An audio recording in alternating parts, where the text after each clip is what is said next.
chat that y'all see on the top of the screen right there. Shout out to the K Block. Shout out to also my Rumble people as well. But I think sometimes you guys forget your power, which people constitute as my power, right? Our power is prolific. I'll talk a little bit more about it in a second. I woke up just now, just took a shower, and I was like, let's stream, you know? It's all good. You said one more song? We should have. Nah, I just went on YouTube. Let's get it started. Let's get it started, man. Somebody said, you got a girl, nigga? Man, if I had a girl, I'd be fucking her last night, hella drunk, and I would wake up late. That's how having a girl is. When you're single and you're bag chasing, you're up early. You got a girl. Let me tell you this. Whenever I had a girl, because I like waking up at 7, 8 o'clock, every time, because it's not natural, a woman likes, women who are with me, because, I'm going to pay the bills, she wants to be in bed half the day. So when I'm trying to get up at 8 o'clock, she's like, no, hold on, let's keep cuddling. That's usually the words and the actions of the lazy. Me, if I'm in bed at 10 o'clock, I'm either really sick or must have been really fucked up from the night before, but I generally try to get out of bed early. So if you're asking if I'm streaming early because I have a girl, I'm streaming early because I don't have a girl.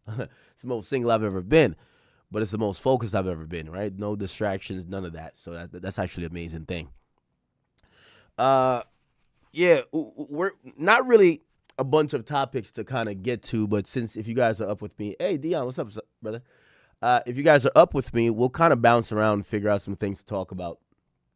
So where's she at? Y'all want to hit me with it? Where's she at? Yo, we got to talk about A$AP Rocky in a little bit. I feel conflicted. Listen, I know we got the OVO chain. We got listen, we know Drake's the favorite, but we still got to be a little bit fair here. And we got to talk about A$AP Rocky. We want to give some good advice to A$AP Rocky today. I feel A$AP Rocky, he's the only person out of the bunch getting bullied. Ross, I feel like he kind of shoots his shots back.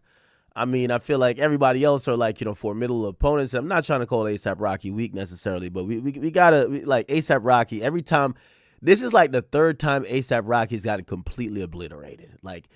Even when you listen to Family Matters, that second stanza, when he's like, probably should have a kid again before you think about dropping shit again. Bump your head in something with Fenty. He's always getting it the worst way. It's really bad. I'm going to be honest with you. It's really, really, really bad. And it's one of those things where, I don't know how y'all Drake fans or OVO fans feel about it. I don't hate A$AP Rocky. I think that's a really interpersonal issue they have. Drake, A$AP Rocky, and Rihanna that, with all due respect, I don't think it's like a Kendrick thing. Kendrick, I think if you're a Drake fan, you probably don't like him. Why? Because he calls your favorite rapper a PDF, right? He basically hates everything your favorite rapper does that you like, right? He's saying your favorite rapper is a weirdo, and you like music from that guy. So if you like Drake, it's actually very natural for you not to like Kendrick Lamar. However, A$AP Rocky, you could tell, this is dick and pussy business. Both of them slept with each other, baby mamas, and they've been doing war of words. It's not really, it's two men constantly flexing, which that happens in real life. So, me, yeah, of course, I like Drake music more, but, I kind of, I don't want to see a full-on bullying. I kind of want A$AP to fight back a little bit. I'm like, A$AP, you don't got nothing going, bro? Come on, fight back, Crody. Come on, make it interesting. Because that's one of those things, they're arguing over women, all right? Now Ross, I think Ross went a little far. Ross started talking about, once Ross kind of got onto the, you're a PDF wave, I kind of was like, damn, you're hitting a point of no return. Because I don't know if you could be buddy-buddy with the guy who just called you a pedophile, right? Jokingly or not. That's kind of the bar you don't cross if you're ever trying to see reconciliation. But anyway, we'll jump into it. Just remind me. Or maybe I should do it now, right? Should I do it now? I'm not going to lie, even listen to, I really feel Rocky's kind of getting bullied. And I'm not saying it to be even disrespectful or when you say something and it's you're trying to clown him. I'm not saying it to clown him. It's just that I'm not seeing the responses from Rocky. I literally think that Drake and Ross, as much as Ross is always clowning, you could never feel victim for Ross. Ross is he's always at it. Every time I'm starting to look at Rocky and I'm like, bro, I feel like Drake is antagonizing the nigga now. Drake is just kicking his back in for no reason. Because Rocky's not really coming up with, the great responses. Yes, he responded on the album type shit, but it's Drake gonna drop a video talking about where she at? Where's she at? And I'm like, dog, Rocky kind of, he's not on social media like that. outside of him dropping an album every so often, he's pretty quiet. And every time Drake responds on music to him, for whatever reason, Drake always hits bullseye on Rocky. All the time. All the time. Whether it's a modeling thing, whether it's a, yo, you know you don't drop. Yo, every time he's addressed A$AP Rocky on record, it's a headshot. I've seen Drake give a couple leg-ups, but he gives A$AP Rocky the complete headshot every single time. And at this point, man, because I'm like, even listening to the song, like what was it called? Burning Bridges joint. Like, because I was in denial at first, but because I know he's talking about Rihanna and A$AP, like I kind of feel bad, like even jamming out to it too crazy. You know what I mean? Like I feel like this is like a music video of them laughing at my boy Rocky. Like, bruh, like Rocky, you got to hit back. You got to counterpunch with something strong, brother. Look, they're like just laughing the whole time. You could mute it. They're just laughing at Rocky, bro. They're just like laughing at him, bro, laughing at him. And I'm even gonna lie, this is what made it worse, right? So we can't play the video now because we're on YouTube, but he drops his video. It's like, your baby mama didn't even post a single. Something. It's like, where's she at? Where's she at? Then I see A$AP Rocky. He's trying to do some fly shit. Like, that's my boy. Like, you know what I mean? Like, shout out to A$AP. You know what I mean? We got to give him the producer, like, you know, kind of whip up a set for the Academy merch. By the way, Academy merch in stores right now. Check this out. So I see, you know, A$AP Rocky. Like, I see a performance of his, you know, kind of pop up on social media. You feel what I'm saying? Is this, look. And everything about it, niggas start clowning. They said, yo, he should have performed this shit for Rihanna and the kids at the crib. Like, bro, they're like joking out my mans. Like, they're like fucking just straight turning A$AP Rocky into like YK Osiris. YK, no disrespect, but bro, they're acting like my man A$AP Rocky ain't culture. They're acting like if he wears something, like niggas ain't all gonna adopt. Like, they're just acting like he's some bum ass nigga, and that's what I don't like about it. That's why I want him to fight back. I mean, I wouldn't tell Drake to like chill, but I'm like, damn, bro, like, did A$AP really deserve all this? Like, the rest of the guys, they kind of earned it. Like, they really kind of earned it. But Rocky at this point, I felt like Rocky clearly don't want to like go back and forth. Well, it wouldn't be smart for him to try to go back and forth lyrically with Drake, right? But like at this point, like every time Drake shits on him, it's just like this wet diarrhea shit that is just kind of crazy. So anyway, the whole internet be just shitting on Rocky now just because of Drake. And it's like, yo, it says someone said he should have performed this for Rihanna at the crib. This is him promoting this. He got an upcoming tour, a new album. Yeah, he goes one hell of a drug. Yeah, now I want no broken love. Don't want no broken heart. Right or wrong, tell me times when right go wrong. Tell me all clap like this, look. Yo, I'm not even trying to be funny, honestly.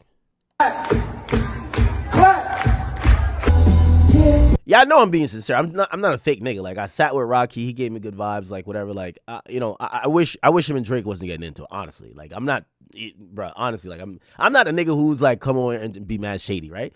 But I want to be honest with you. I think Drake is hitting him with like these fucking overhand rights that's like knockout punches, and it's starting to like overshadow everything he got going on, in my opinion.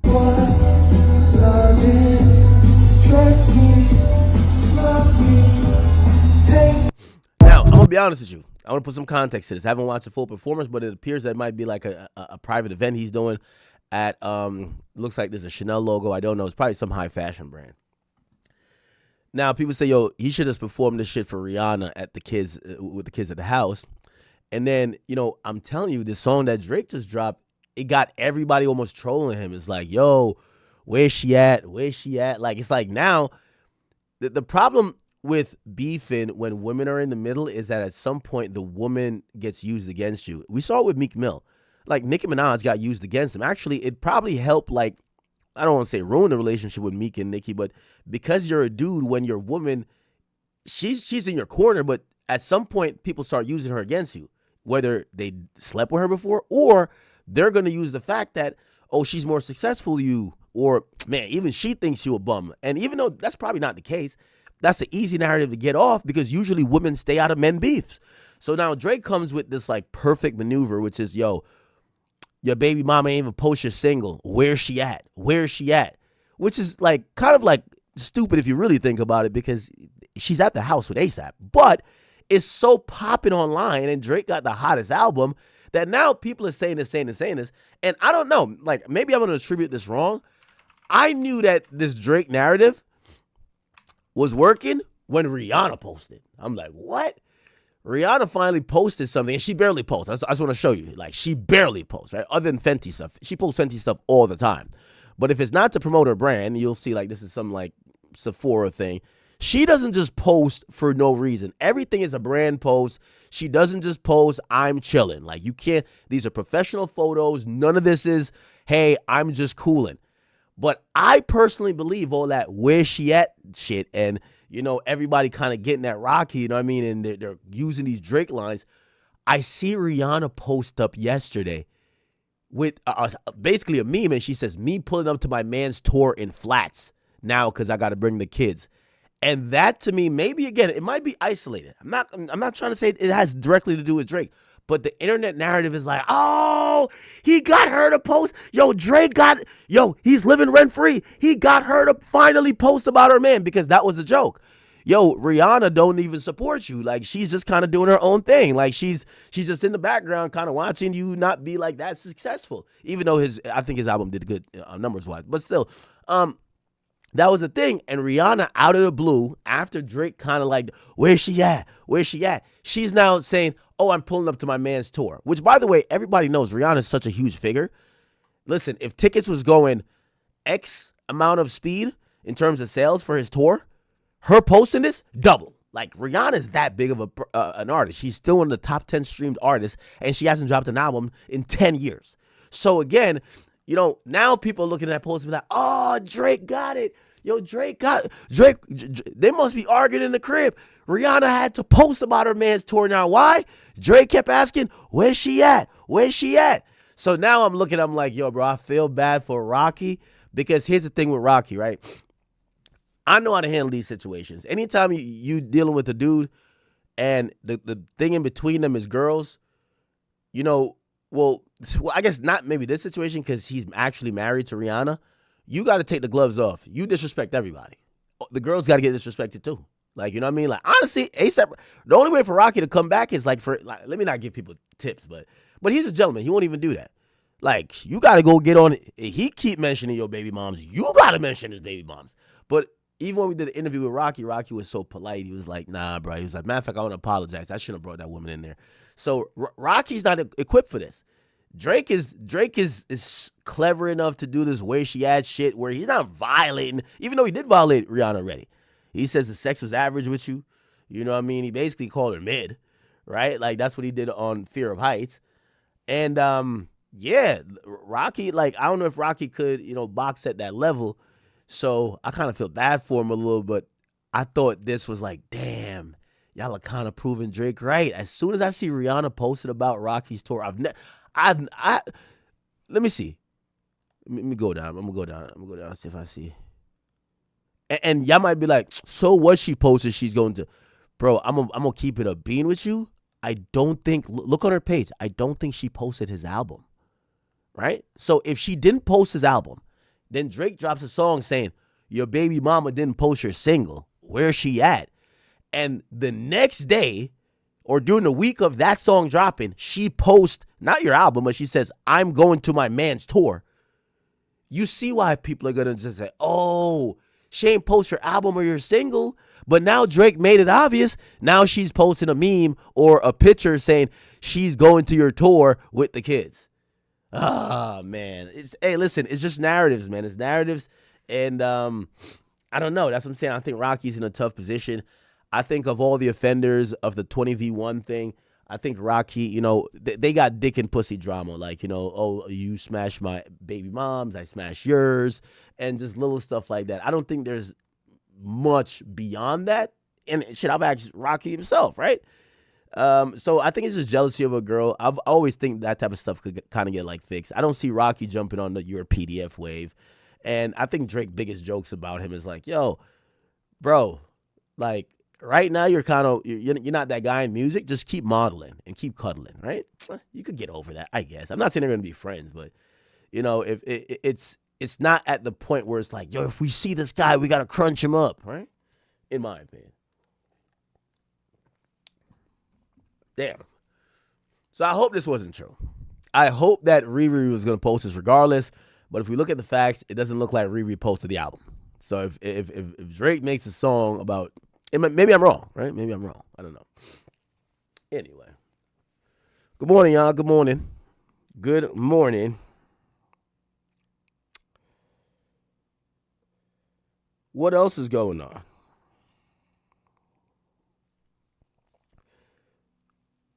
We could do some reaction Saturdays, kind of get those out of the way. Chat, did y'all see,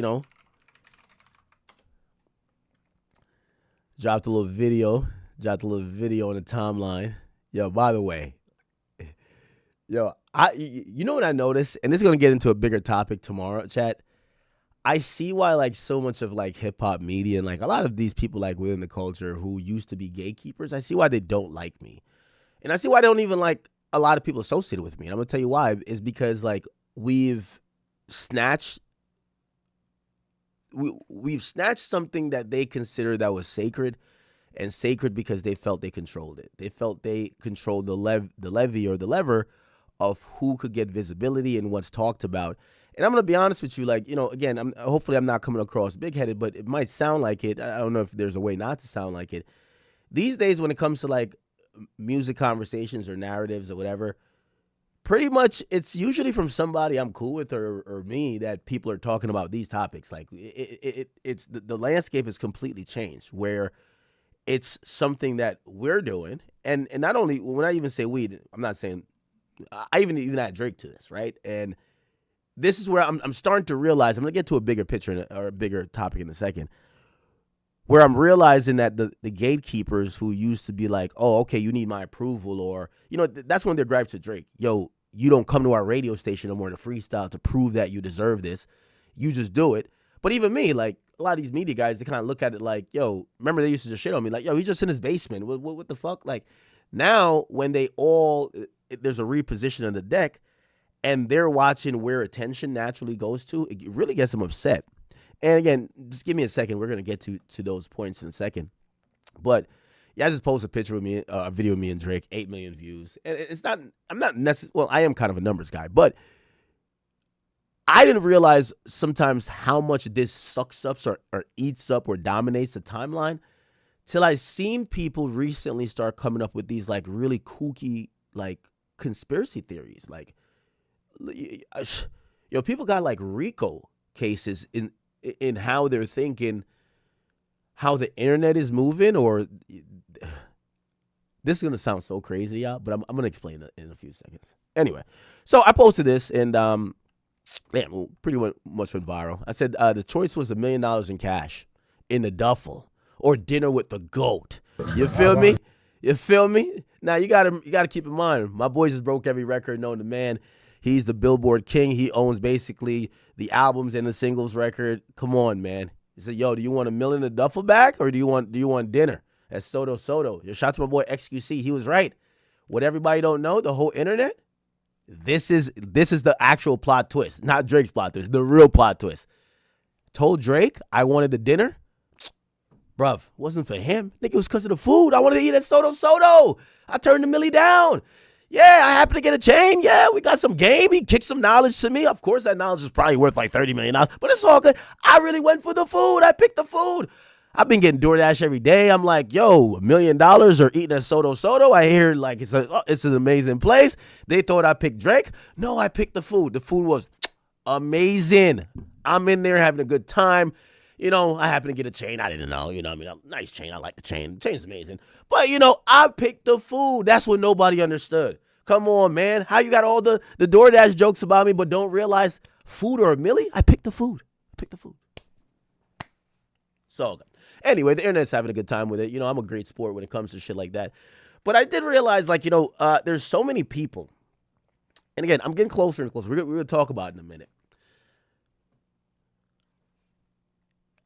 I hopped on stream this morning so early to give you guys appreciation of what we've built, but also even people that support me that might not be in our immediate like inner circle when it comes to audience, is that I want to congratulate everyone because we've changed the internet. Like, we've completely changed the internet. And I'm going to explain how. All right, so, this happens. This is good. Which, by the way, look at my other tweets, too. They all went viral. Which is they said Drake is going to beat Jay-Z's record for most #1 albums by a rapper in Billboard 200 history. Okay? By the way, I do want to, I've seen people say, they're trying to do like, oh, it's only because Drake. No.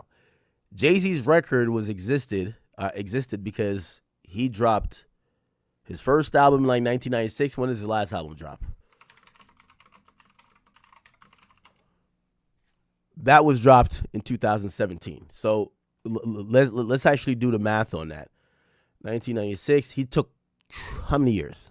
So that's 2017. And by the way, he used to drop an album per year. Drake never did that. What is this? Yeah, 2017 from 1996. We're talking about 20 years, right? Drake got his first #1 album, I think, with Thank Me Later. And that was in 2009. And in 2026, he's now beating Jay's record. So it took him, let's be fair, it took him 17 years. It took Jay 19 or 20. We could probably go album by album. Let me see, how many albums does he have? How many albums does Jay-Z have? Jay-Z has 18 full. No, we need solo albums. How many solo albums? Well, actually, it doesn't matter because solo or not, it still counts. So yeah. So he has 8. It took him 18 albums to do. So solo or group, it doesn't matter. 18. How many albums does Drake have? It took Drake 11. Whatever stat you want to use and put, Drake is a GOAT. That's just what it is. Like, get over it. Live with it. It is what it is. Okay? So by all numbers, Drake has accomplished something in a shorter time span with less albums. And at the end of the day, we just have to realize we are in Iceman season. And I know you're going to say this is glazing, but I'm just going by the numbers. The numbers, men lie. Again, he told us men lie, women lie, numbers don't. And the numbers now say that Jay-Z should be honored to be #2 to the only guy who's really doing shit out here, which is Drake, who's now #1. It just is what it is. And I even said, man, it looked like Jay-Z. We might have to get Jay-Z a dinner now with Drake. You know what I mean? You never know. Maybe he'll like the ravioli, or maybe he'll pick up some game from the boy, El Champagne, right? We don't know. Anyway, I said he should be honored. But what I did want to get to, first and foremost, I couldn't wait to get on. And I never, let me tell you where some of this disdain is coming towards people like me, right? And I want to tell you this kooky theory. And I want to tell you this theory now before I explain everything for the next hour. And everybody knows I think I'm the most transparent person in media. I think most transparent person in rap, period. But okay, we'll just start with media. But let me make this point, and then you're going to say to yourself, what the fuck are you talking about, Act? Nobody thinks this. And I'm here to tell you that's actually not true. There's a lot of people who think it. And actually, they've spent hundreds of thousands, if not maybe $1 million, trying to prove this. And the only reason why I even address it, I'll address it now just like publicly, is because I've always addressed it. And I got like, a couple of interesting calls yesterday. They were like, oh, they got the files. And I was like, what files? And they told me some shit, which I was like, are y'all serious? So let me tell you the theory, then I'll play you some clips. There is a theory that because academics, this is what I'm hearing. They said academics, Drake, and Aiden Ross are botting or gaming the algorithm for music, for media, and I'm going to tell you why it comes from. They say they can't scroll on their Twitter feed without seeing us. They feel it's not natural. They're like, how does academics has that many people supporting him? By the way, some of this is coming from my media compadres. They're basically used to be gatekeepers, or they rely on a platform, or they rely on whatever entity to give them visibility. They can't understand how academics is consistently talked about. They thought they got rid of him. They're like, he's banned on Twitch. We got him. All right. He's off of Complex. No more Everyday Struggle. No more Spotify deal. They've only talked about me more, right? So they have me involved in it. Then they said Drake can't be this popular, which is so interesting because I felt like people, they're either in denial or not realizing that Drake's numbers organically have never compared to rappers. It's only ever compared to Taylor Swift and Bad Bunny, which are not rap stars or rap acts. So how could you think he doesn't have that fan base? But they're I think there's a little bit of upset there too. They're confused why Drake, who doesn't do what everybody else does. He doesn't deal with 99% of rap media. He doesn't do what everybody does. He feels like, I'm not going to lie, like Drake is like, he fucks with a few streamers. That's it. So everybody's like, how is he that popular? He's not the culture anymore. The culture, they say all that. And then, I don't know how Aiden Ross kind of gets into this, but Aiden Ross is supposedly in this, where they're like, nah, Aiden Ross is like a paid type of guy. And I know it sounds bananas, okay? And I keep telling you, every time I hear these things, I always got to sit back to be like, wait, do they really think I'm that powerful? I mean, I do think I am popular, right? But they're making up conspiracy theories, like literal conspiracy theories. Now we're going to get to it in a second. But let me play this. And I thought it was hilarious, but I expect nothing different from these particular guys who, I'm going to be honest with y'all, if I were y'all, I would hate me too. And why I say that is that the landscape of media shifted so much. Pause. I've sucked the air out the room. No one cares generally about what you guys are talking about. There's no conversation that really is stemmed from anything you guys are talking about anymore. Half because it's bullshit. The second half is because you guys ain't really talking about shit. And why do I say that, or what do I mean? Because these are the people kind of fueling these conspiracy theories. But I want to put the conspiracy theory out there. And I'm going to clear it up. But this shit sounds so dope. I kind of hoped it was true. Like, I heard some theories about me, Drake, and Aiden. I'm like, I hope this was true. Fortunately, it's not, but I wish it was true. So we'll address it. But so while I was breaking down Iceman, doing my thing, you know what I mean, I started talking about some of the failed media personalities out there. Their shows have been canceled. They're irrelevant. They're halfway broke or they're on the unemployment line. And we've probably trolled them by offering them a fake job just to see if they would send in their resume and their LinkedIn profile just to laugh. Where's she at? Where's the job at? Because we're not hiring you. Yeah, we've been having a good time. I'm sorry. Y'all had a great time for a while, but let us have a good time. So, I get it. I wouldn't play victim. I seen this guy, and I don't even remember. I think I probably did I tweeted at him. So let me be very clear. So I'll start this part off by saying, ladies and gentlemen, when I say woke, I'm talking about this, you need to align really well with the rest of the quote-unquote black voice to be accepted. Like, I'm going to try to do a better job explaining it. The reason why I always said this Kendrick era killed hip-hop is because when hip-hop was always thriving, we always knew it was multifaceted. You had the picket fence, or we're carrying the signs, we gonna be all right type niggas like Kendrick, and we always accepted and we knew that there was a place for that.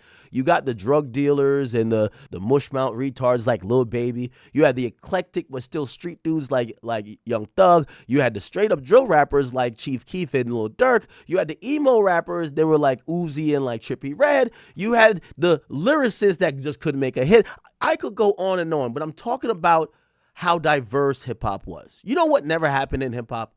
There was never, before that, this whole dot era shit, there was never a time that people felt like they had to use their moral superiority to tell people what should be done and what should not be done. For example, no one would go to a drill rapper and say, hey, why are you saying you're smoking on his dead man's? That's not cool. We shouldn't encourage violence. How about you clean it up? Hey, you just said, like, there's a line.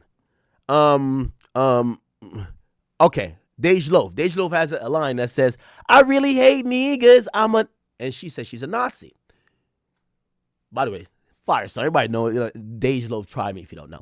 Nobody goes to Dej Loaf and said, hey, you need to denounce the Nazi stuff. We know this is rap music. There's shared understanding. There's multi-varied approaches and also different type of people, right? If you want these, like, conscious people, you could go get them. If you want the ignorant, you could go get them. It always existed.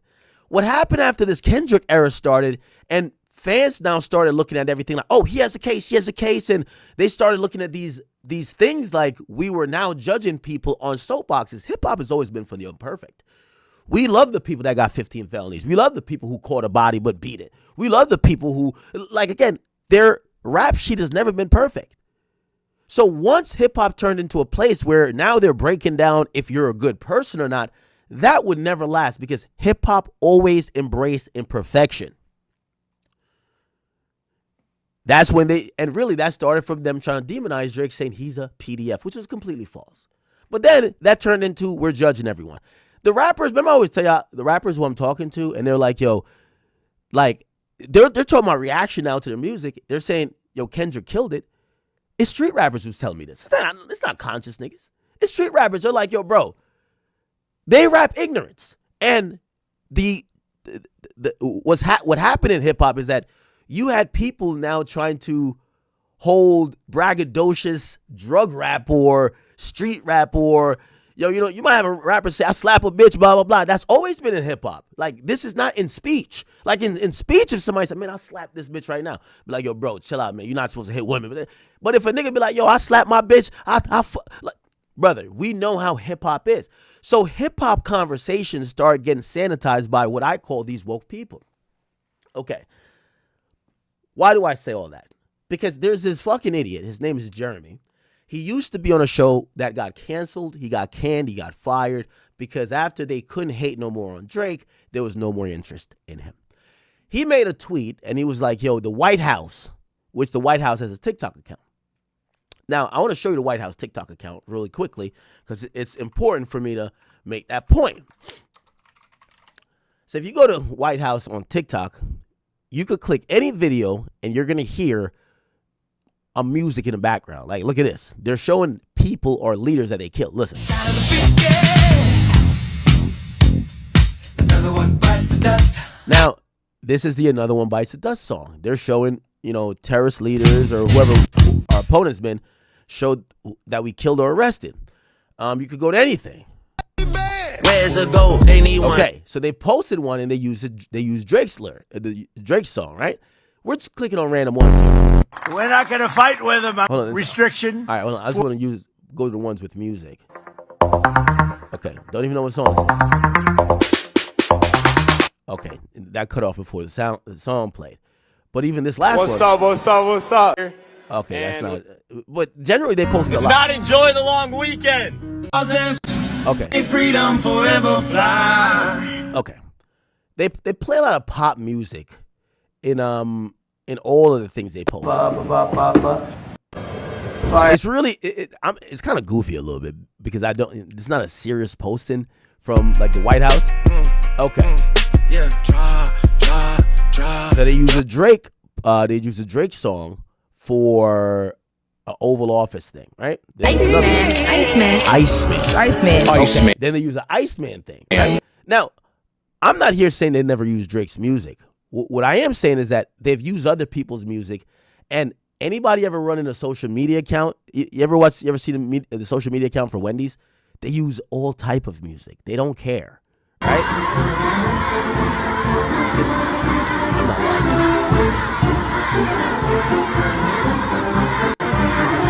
Give me a second. Okay. I don't even know what song that is, but they're using some random song, right? I'm just going to show you that essentially, My favorite person is. essentially they use random music Hey, y'all, my name's Will Robert. at different times. Let me see. We need your. Do a barrel roll. They're using a video game. They use whatever is like popular. They're trying to use TikTok in a way to communicate to Gen Z, right? They see me rolling. They use Chameleonaire. They hating, patrolling and trying to catch me riding dirty. Now, they use whatever songs. Again, just like many institutions in the world, they're clout chasing. Now, if you want to blame Trump for that or whoever he hired to run social media, fine. But then we get these people. I won't even call this guy in hip hop because he doesn't have a hip hop. There's nothing hip hop about him. But he said the White House has made 2 promos using Drake's album, which he hasn't denounced yet. But they thought we were crazy for saying Iceman is a tone-deaf album title in this climate. Now, I want to explain to you this last part of what he said because the first part's like self-explanatory. This guy feels that Drake naming his album Iceman is disrespectful to the people who are triggered by people who are scared of U.S. ICE. What is that? ICE is immigration's customs and customs enforcement. They're the people that deport people. So now they've connected Drake's Iceman theme to now be representative of the United States ICE, agency that deport. Do you see what I'm saying? Where woke people fuck up shit. You get what I'm saying? Like, bro, how are you trying to say Drake is tone deaf for naming his album Iceman just because ICE is a agency in the U.S. government? This is what I said. These guys that kind of came around during this era, they sucked the fun out of everything. Well, why are you so? When are we talking about tone deaf rappers? Have you listened to the lyrics of 99.9% of rappers, including Kendrick? They're not like necessarily social justice warriors all the time, or they're not like priests, or they're not like popes. They kind of talk shit. They encourage violence. They do what they do as rappers. So this guy is saying that Drake is tone deaf for having an album called Iceman. Then he further criticized him by saying Drake hasn't denounced the fact that the White House has used his music. So I responded by saying, man, shut your bitch ass up, man. You're talking about a rapper needs to denounce free promo from the fucking White House. I'm so glad niggas like you was out of here. There's no denouncing, my nigga. Right? And basically when I said there's no denouncing, it's like no one else is held to the standard. And this is why Drake hates y'all hip-hop media niggas. And this is why y'all going to continue to be on the sidelines and be salty. And this is why I might post that goddamn chain 55 more million times. You know why? Because your bitch ass is salty on the sideline. You got to talk about the guy all the time. And the only nigga he respects in this whole shit is me. So who's our bitch? You. Right? So that's why. Because you got, look at this. A rapper needs to denounce some shit. Now, this is not even a Drake defense. This is just like, brother, I don't care what rapper. Here's the interesting part. It's twofold. Kendrick Lamar's music has also gotten used by the White House. Apparently, when the White House made a TikTok, which supposedly was last year, Kendrick's music was one of the first songs that got put up there. Nobody had a problem then. Nobody called for Kendrick to speak out, boycott, to denounce, to step away, to indict verbally Trump for using it. Kendrick Lamar, White House music. Let's see. We'll find it. Look. Wait, hold on. Guys, White House TikTok. Because remember, it's a TikTok account. Here we go. This is on his own thing. They say, imagine when Kendrick found out the White House made a Trump edit with a song that uses his vocals. So they posted this, which is, it was a while ago. Like this thread actually says 9 months ago. But look. White House. Oh, I'll just go to Twitter. They have it.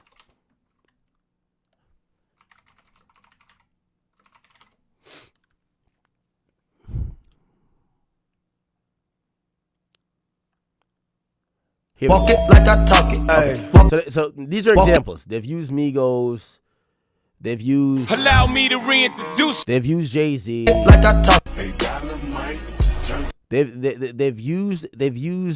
Look, they've used Kendrick himself. So this is the actual post. The point is this: no one comes out and says these guys have to denounce it, right? Does people say Jay-Z got to denounce it? He didn't. Did people say Kendrick has to announce it? No, and he didn't. Did people say the Migos or Ice Spice? Look.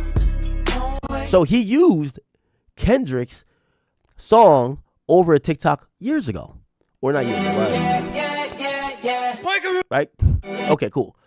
But now they're saying Drake needs to denounce this, right? They don't hold the standard for anybody else. And that's why media sucks now. Just come out and say you don't like the guy. Like I talk it. Allow me to rather than coming up with some kooky reason that is unrealistic. And that's why I responded to this idiot like that. I don't think Kendrick needs to denounce it. I don't think Ice Spice needs to denounce it. I don't think Jay-Z needs to denounce it. Unless we're finding out they're telling these political organizations to put that music up, which at that point you're like, oh, so you support whatever side it is. And it doesn't have to be Republican. It could be whatever side, which means you're making a political statement. However, if they just randomly pick your song, you're not making a political statement. Now, these are the same people who are mum, right? They're mum on, remember Wasserman, Wasserman, which is an agency, the biggest booking agency, that essentially the founder, right, Casey Wasserman, he was actually flirting in the DMs with Ghislaine Maxwell in 2003. He was literally in the Epstein files. People felt uncomfortable working with him because he was in the Epstein files. A bunch of artists actually announced that they're leaving. They said many artists have left, and this was a depiction.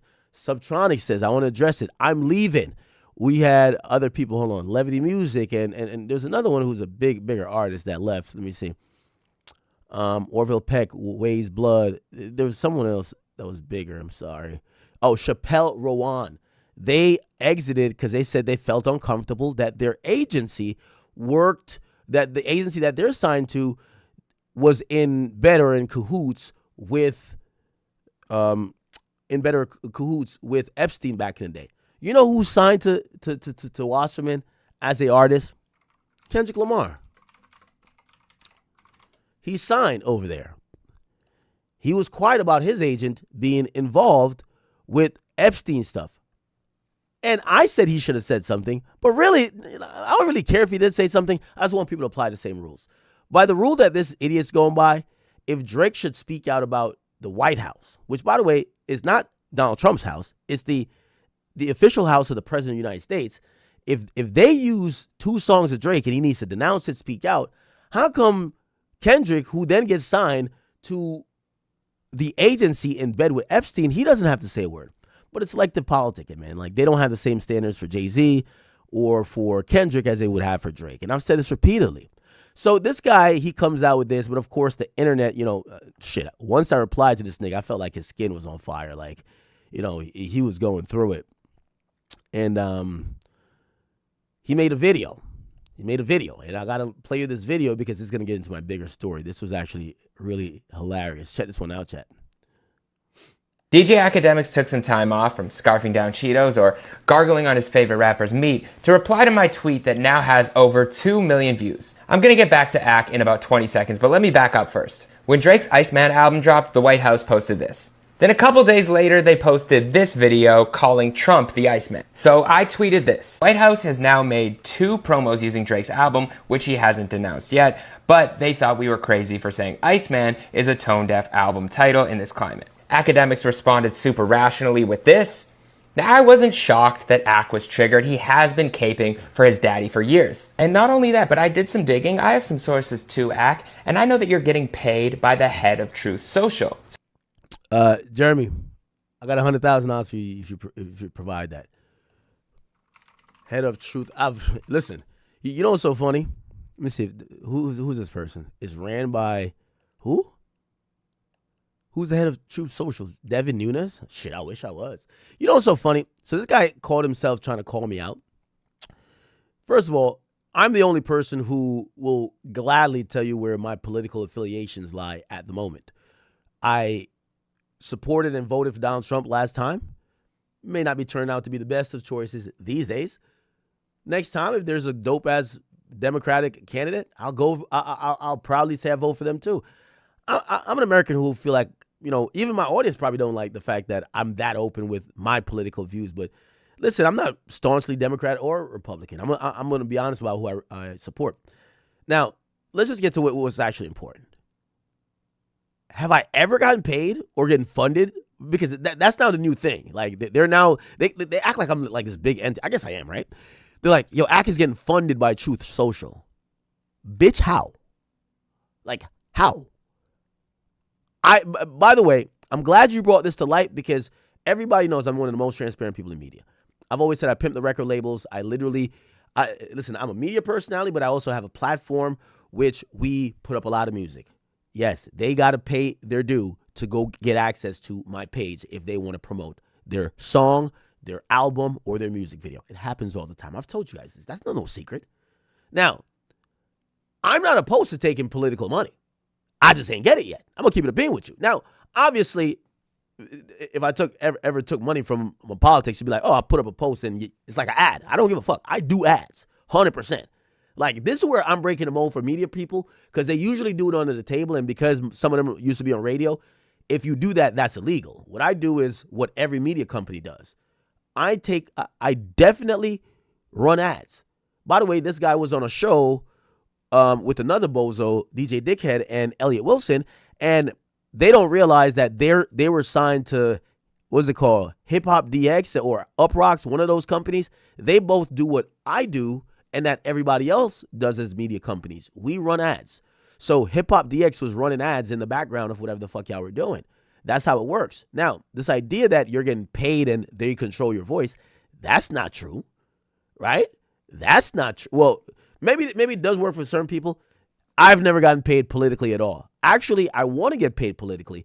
Listen, if Trump sent me $10,000 and say, yo, could you post this on Instagram? And it's it's one of those videos where it's like, allow me to reintroduce myself and him stepping out of the jet. Oh, it's up there. It's up there. If Biden's old senile ass sent me the same 10K, like, could you post this up on there? It's up there. I do media, brother, and maybe that doesn't understand. You don't understand that. What my opinions are and my voice is, right, is very different from my platform. My platform, I posted rappers I don't even like. It is what it is. You get what I'm saying? So again, a radio station only exists because it runs ads. I'm telling you that Academics, the brand, we do run ads. It's nothing I have to keep a secret. Say Cheese runs ads. No Jumper runs ads. If you think that is somehow unethical, eat dick, because you were definitely working for companies that do the same thing. But I want to continue to challenge you, since you said you're hearing stuff. Has politicians or the head of Truth Social confirmed that he's funded me or I've ever gotten paid from Truth Social? I would like for you to show that proof. That's a very heavy accusation, one which I'm telling you never happened. The only time I ever got offered political money, and I said this, everybody who watches me know this, I got offered like 50 grand. It wasn't this cycle. It was when Trump was running, but he lost. So when he lost to Joe Biden the first time, that's when I got offered money by the Democrats. But it wasn't clear how they were trying to offer this bag of money and what they needed me to do. It felt like it was, hey, this is just money for you to start aligning in your thought. And y'all know me. I'm always going to think what I think and say what I want to say. But if you want to buy some ads, you absolutely can. If Joe Biden send me $1 million and he wants his banner up there, you're going to see Joe Biden's banner up there until I get that $1 million worth of brand ad sale out of it. I do business. And I'm not here to be ashamed of saying it. I do business with every record label. I do business with usually hip or urban brands. I try not to like do other stuff. It just wouldn't make sense because I'm a hip hop guy. But if a politician comes, and maybe you'll help me here, because if a politician comes and says, Ack, I got 50,000 for you. Put my banner, like, I don't know, let's say it says Republican 2028. Put it up top. It's up top. Come to me that 100K. If the Democrats say, yo, Ack, we really need you. All we need is that banner up there that says Democrats for 2026. It's going to be up there. I'm going to tell you the truth because I do ads. But what you guys are saying is blatantly incorrect, that I am getting paid by them to have an opinion. And I would like to challenge you, Jeremy. And I'm going to get into this bigger discussion because apparently I was put on game that this was conversations happening around these water coolers or whatever. Let me let this guy finish. Super rationally with this. Now, I wasn't shocked that Ack was triggered. He has. And by the way, you ever notice every time I put out a big number bet and I say, yo, take me up on it, just show the proof, right? Show the proof that I got paid to do something political from either side, and I've done it, and from either side of the aisle, show me I'm on air saying I have $100,000. I will be forced to by my audience and by people just saying you're a bitch ass nigga by not. We could talk. But these guys, they're going to just switch the subject after this. Every time you hold them to a point, they switch the subject. Has been caping for his daddy for years. And not only that, but I did some digging. I have some sources too, Ack, and I know that you're getting paid by the head of Truth Social. So I know what. By the way, actually, I do want to even add to the Truth Social thing. I need to talk to somebody at Truth Social. 2 weeks ago, for no apparent reason, because I made a Truth Social account when Trump just announced it, and because I'm like, I got to reserve my name early on a new social media platform. I've never posted on there. 2 weeks ago, they banned me. I don't know why. Like, they just literally banned me. Like, I could actually even show you the thing. It says, academics, you have been banned from Truth Social. And I was like, I don't even post there. And I was like, I think they got to be cleaning up accounts because I've never posted on there. So I'm probably just wasting space. But, yeah, it's shit. If I was getting paid by them, I would have loved this shit. So Truth Social, I want to let Truth Social know, and any Republican-leaning companies that spend money with creators, do not listen to this idiot or anybody else that might even be trying to shame me or whatever. I will tell y'all this. Big Ack is always open for business. I don't feel no type of way about y'all. Just come holler at me. We talk dollars and cents, and we'll make it make some sense, even if it ain't common. Social. So I know why you jumped so quickly and aggressively on that tweet, and I know where your opinion's coming from. I also know that your opinion on music isn't from you either because you're getting paid by every label. Go look back at my Instagram. I posted, yo, Rich the Kid got some shit coming out. I ain't hear it. The fuck? He's promoting an album. You see, these guys are just fucked up and like broke. You know what I mean? So like, they're in a weird position saying, how did Ack figure it out?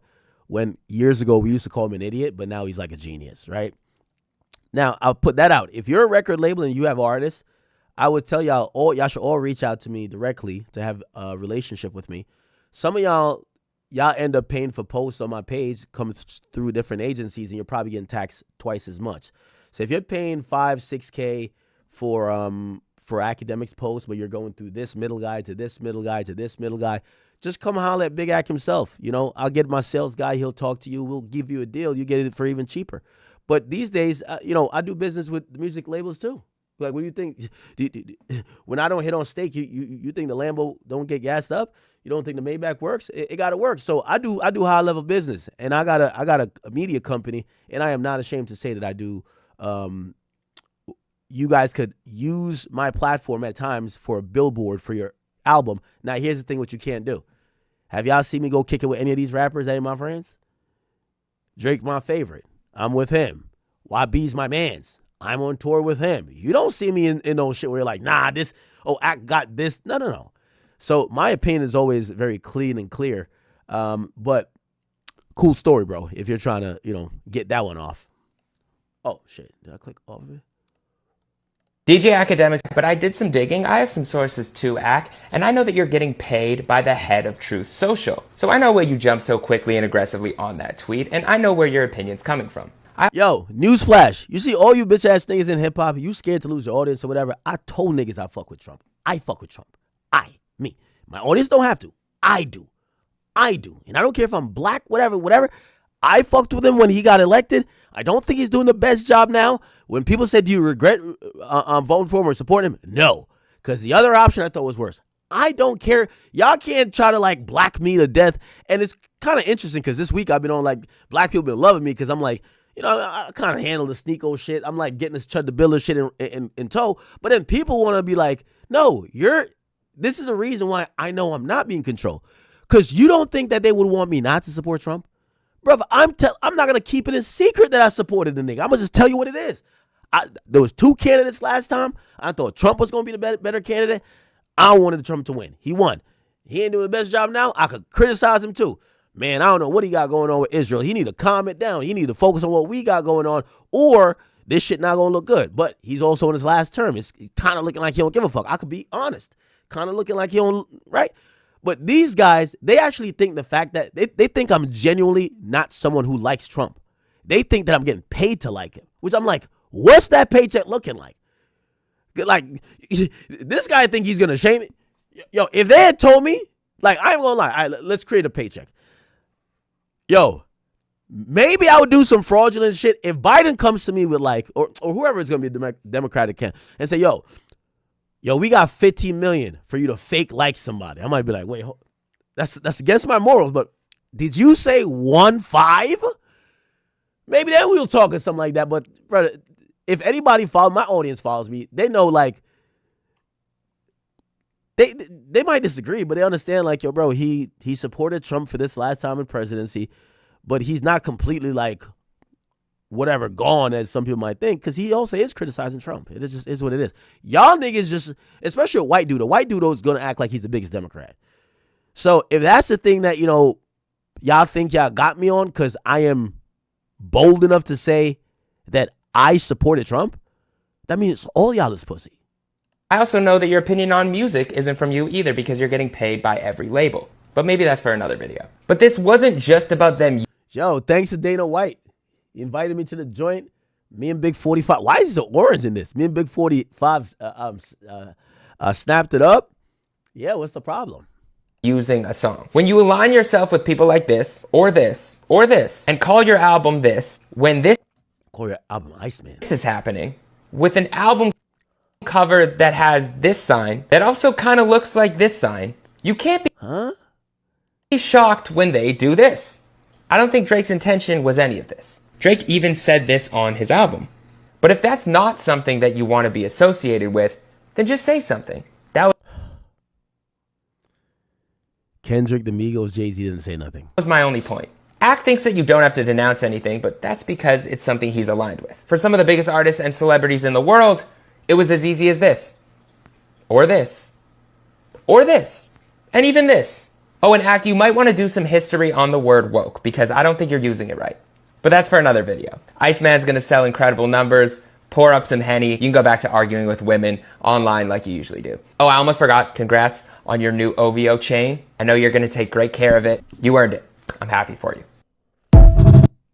Ah, man, this guy. Okay, so I saw this video. I'm like, you know, again, I know I speak in circles, but I was gonna come online and tell the truth like I always do. Every music label pays me. I've said that in a deposition. The second part is, no, I haven't done political ads. I want to. So hey, if anybody got like the Democrat budget, send that over here to me.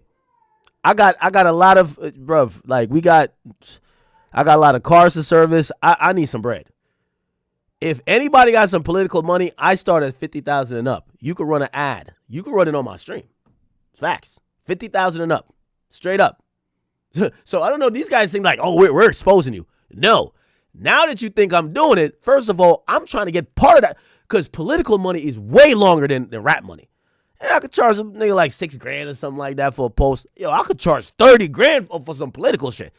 Anybody in politics, I don't care what side you fall on. Democrat, you could be libertarian, you could be independent, you could be Republican. If you got 25, 50 bands, you got 50 bands and you trying to put something on the top of my screen, or you want to run your little 30-second ad dissing your op, brother, holla at me. academicsmusic@gmail.com. I'm going to get, you see, that's why I don't got to chase Netflix and them other thing. I get it out the mud. Listen, I'm a real nigga to the bone gristle. Like, I'm going to get to it. So what this boy is talking about, hey, to all the political people who might be looking at me, don't let this fool scare you off. I'm open for business, big business. Now, I will continually say, you tell me what opinion I've ever had that's manufactured because of money. None. So, you're just coming across stupid, but I get it. Like, the hate is lingering. So he mentioned something that was interesting, and this is where I got like a couple calls, shout out to people who try to quote unquote put me up on game. So I don't know if I remember, I told you like a while ago, I think possibly Rock Nation is behind this, but remember I told you that they were like sitting outside Grand Wizard's house, or the person they thought was Grand Wizard, because Grand Wizard is an AI. I don't know if you guys know. You got Grok, you got Claude, and my favorite AI is Grand Wizard Chat Nigga. You know what I mean? Like, if I say to Grand, yo, Grand, I need X, Y, and Z, he's almost quicker than Grok. He hits me with it immediately. Like, so that's my guy. Anyway, apparently what's been going on is connected to that. Now, there's only two sources this could come from, because I can't see no one else paying to fund this. It's either a Rock Nation initiative, which I'm leaning towards, I'm like 84% on that, or 16% on Kendrick Lamar conspiracy. So I don't know if you guys have noticed, and I realized, have you seen these where it says Aiden Ross, Drake sued? There's about like 5 of them. They're actually accusing Drake, Aiden Ross, and now they're throwing me in the mix. They're saying we are in a racketeering thing. Now, I'm going to give you the short of it, but apparently the long months of research has culminated with them now sending the info around to some of these media personalities. That's why you get this guy jumping out. However, first of all, even when I talked I talked to someone who was kind of like saying the same things as him. They were like, yeah, they said that you supposedly received money from like political shit. And I'm like, show me that receipt.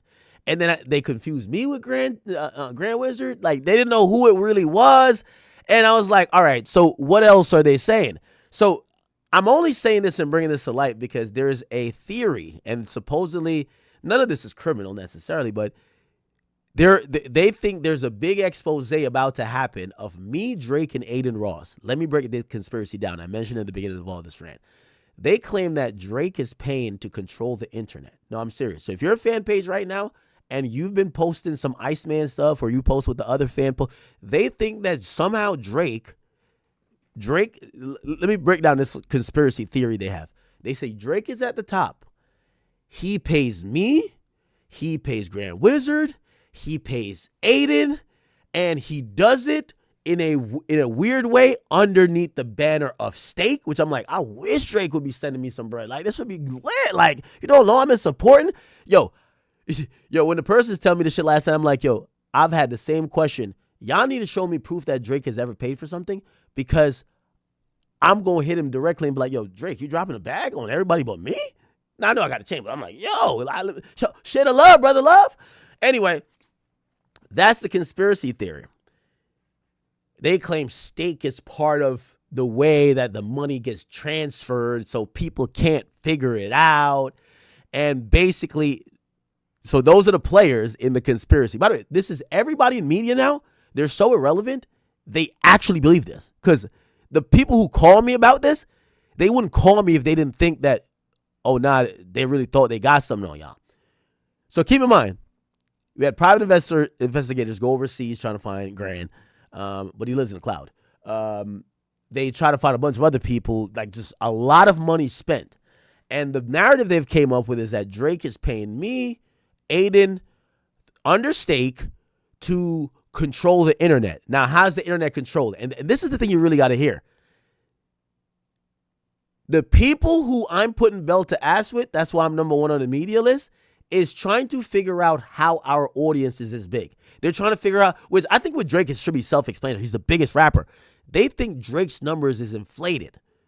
So I'll give you an example. They're like, well, when we watch people scroll, like if we scroll on Twitter these days, all we see is Drake, academics, and goddamn Drake, academics, Aiden Ross, or some shit that they talk about. And these people are upset. These people are like, yo, we used to control the conversations, but these days these guys are dominating it. Now, I literally told this person, I'm like, oh, so that was your theory. And I'm like, okay, so that's the theory? They said, yes. There's been these private investigators. They put together so much info to figure out how Drake, Aiden Ross, and academics are controlled. Which, by the way, doesn't make sense now. When Ebro was going on his rant, he was like, yo, I notice anything that goes against Drake and Ak, yo, I get a bunch of bots getting at me. So I want to point out what they claim, might be coming out in a big expose. They said me, Drake, Aiden Ross, and Grant is in it somewhere, have figured out a way to control the entire internet narrative. And when we talk, as opposed to them talking, the algorithm is so flooded, it's just so overpowered that they know these are paid things by supposed Drake. And one of the only reasons I even kind of like track back some of these, because I'm laughing at it. I'm like, yo, bro, chat, you know what they're describing, by the way? They're describing clipping. That's what they're describing. Yo, these guys are so much old heads. They're describing clipping. Yo, y'all went to go stalk. Now it makes sense. The dudes they stalked that I knew, even Grant, they were clipping. These dudes are such old heads, they don't realize that clipping is the new way. So they're like, nah, something must be good. How does Drake? They just found out about clipping and they spent hundreds of thousands for goddamn because I remember and by the way, this is why 15% I think it might be Kendrick's people. Because when I talked to Anthony Salah, you know what he said to me? He said, yo, we got private investigators on Grand right now. And I'm like, huh? But so that happened then. Months later, more private investigators went to go try to, whatever with Grand. And then they went to, I won't call this person's name out, but they went to his house too. And I was like, why are they going to people who have worked for me? You know who the people who have worked for me? I don't know if y'all know who Grand really is. Obviously, he's an AI. But Grand is a chat nigga. Grand used to just be in our call, being here watching, and he started making memes of me. Grand is Fearbuck. Grand is Scuba Ryan. So the point I'm trying to tell y'all, chat, there's somebody, I don't know exactly who, I think it's either Rock Nation or the Kendrick people, they've spent hundreds of thousands of dollars not even stalking me, it's stalking the kids and the unknown people that they claim is running the internet, not realizing, dummy, it's called clipping. And here's the thing. I've always been a guy who I built my career online. Gladfully, all my guys who, I've kind of I've helped Grant's helped me. I've helped all my chat nigga pages. They're now turning, they're making a pretty penny, but they're doing it from clipping. These guys thought it was Drake buying social media. And I gotta explain to them, I gotta show you, there's one of them joints. I'm gonna try to get my hand on a document. Bro, old heads just found out about clipping. They just found out about clipping. Their biggest gripe was, how come when academic says something, everybody and their mama posts it? When I say something, 2-page posts it. Well, I'm better than you anyway. But the real reason is that, did you not know what clipping is?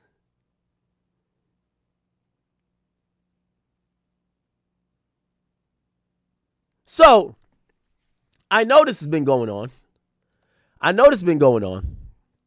In terms of but it's really manifested in these media people or even rappers they kind of look at it like me, Drake. And by the way, here's the thing too. Most clipping pages, because Drake has always been so forward in terms of, for everything that Joe and all these older dudes complain about Drake is exactly why he's winning. Drake never rejected the new. They try to make Drake sound weird when they say, "Oh, he's talking about a streamer." Clipping came from streams. Clipping came from the Aiden Rosses of this world who realized that he could get more in the conversation of that. So that's where clipping started. Then clipping moved to music. Then clipping is pretty much now ubiquitous with the newest way of how to promote anything. And all of these guys, they're saying Drake, Aiden, and me run the internet because they didn't understand what clipping was. And all they need to realize, you got left in the dust because you're a dinosaur. I've been online for as long as I could tell. I got to adjust. Drake, who y'all claim should act his age and go to retirement home, he peeped how these streamers were getting popular and just keeping their names in the headlines. Yes, he's learned a thing or two, even though I still don't believe, I don't think Drake pays no one. I think Drake will curry favor with you most likely, in my opinion, by being cool with you. Yo, he's going to shout you out. Yo, Train, what up, dog? XQC, what up? You know what the rap community says? Yo, you're weird. Why are you, you're so corny. That's why you're shouting out, streamers. No, he knows something that you don't. The reason why y'all think me, Drake, and Aiden bought the internet is because you guys are so far behind the 8 ball in terms of realizing how conversation works. It's the reason why I should be number 1 on this media list for the next 5 years. Y'all think that we're running a racketeering scam. Dog, they think me, Drake, and Aiden are running a racketeering scam because anytime Drake says something, everywhere. I say something, everywhere. No, you guys need to catch up. You're old. And it's not about age.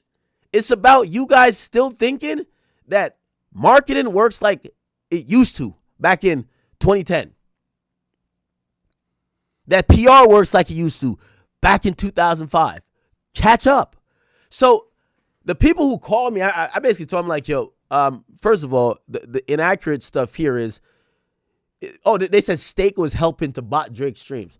Bro, Drake is getting over $150 million per year from what I heard from Steak. Why the fuck would they care about, let's make sure your music is botted?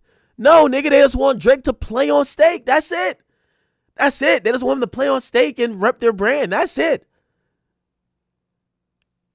People are I've never seen such delusion ever in my life. They really think that Steak is helping to bot Drake's streams. Have y'all seen the Spotify charts, man? Even after they filter the shit, basically 0.00001% of Drake's streams ever get touched. Because it's organic. Somebody said you should play into it. Now, what if you didn't say I was getting paid for my opinion or my political stance? I would have played into it because I ain't gonna lie, these niggas are stupid. And, bro, I'm telling you, which here's the funny thing about it. I'm gonna just leave it there. But the point what I'll say is that there was hundreds of thousands of dollars spent to try to harass a bunch of either young kids or really faceless kids because they're not public figures. And the gatekeepers of this industry, all they could come up with is that basically there's something called clipping. Because they're like, how come when Drake says this and you say this, everybody is saying this? And I'm like, you got it, man. You got it. Anyway. But yeah, some new info I found out. But Mr. Jeremy here. You know, I'm the only person that's open about ads. And I always will be. You worked at Hip Hop DX. How you think they paid your bitch ass? You're unsuccessful. You're untalented. Even in this attempt to try to respond to me, you showcase how much of a moron you were. You're a low IQ, low-level nimwit that intellectually can't keep up, that factually is basically desolate. You can't rock. You can't compete with me in no way, shape, or form. You could create Voltron. You are the weak link. One snap of the finger, I took you out. I hate that Elliot Wilson was a casualty of war, but I hated the other two a little bit more. I'm sorry, Elliot Wilson. Get well soon. Jeremy, you're a peon without talent. You're basically a DI hire when it comes to hip-hop. You got nothing going on, brother. So when you sit back and you're in these little industry group chats and say, why when we have a take, unless it's about Drake or it's responding to act, we get no motion. Nothing going on. Nobody wants to hear from us. But when he says something, even if it's something meant to be silly, meant to be humorous, we see it and we can't escape it. That's what was the complaint that was told to me. These guys have to be doing something.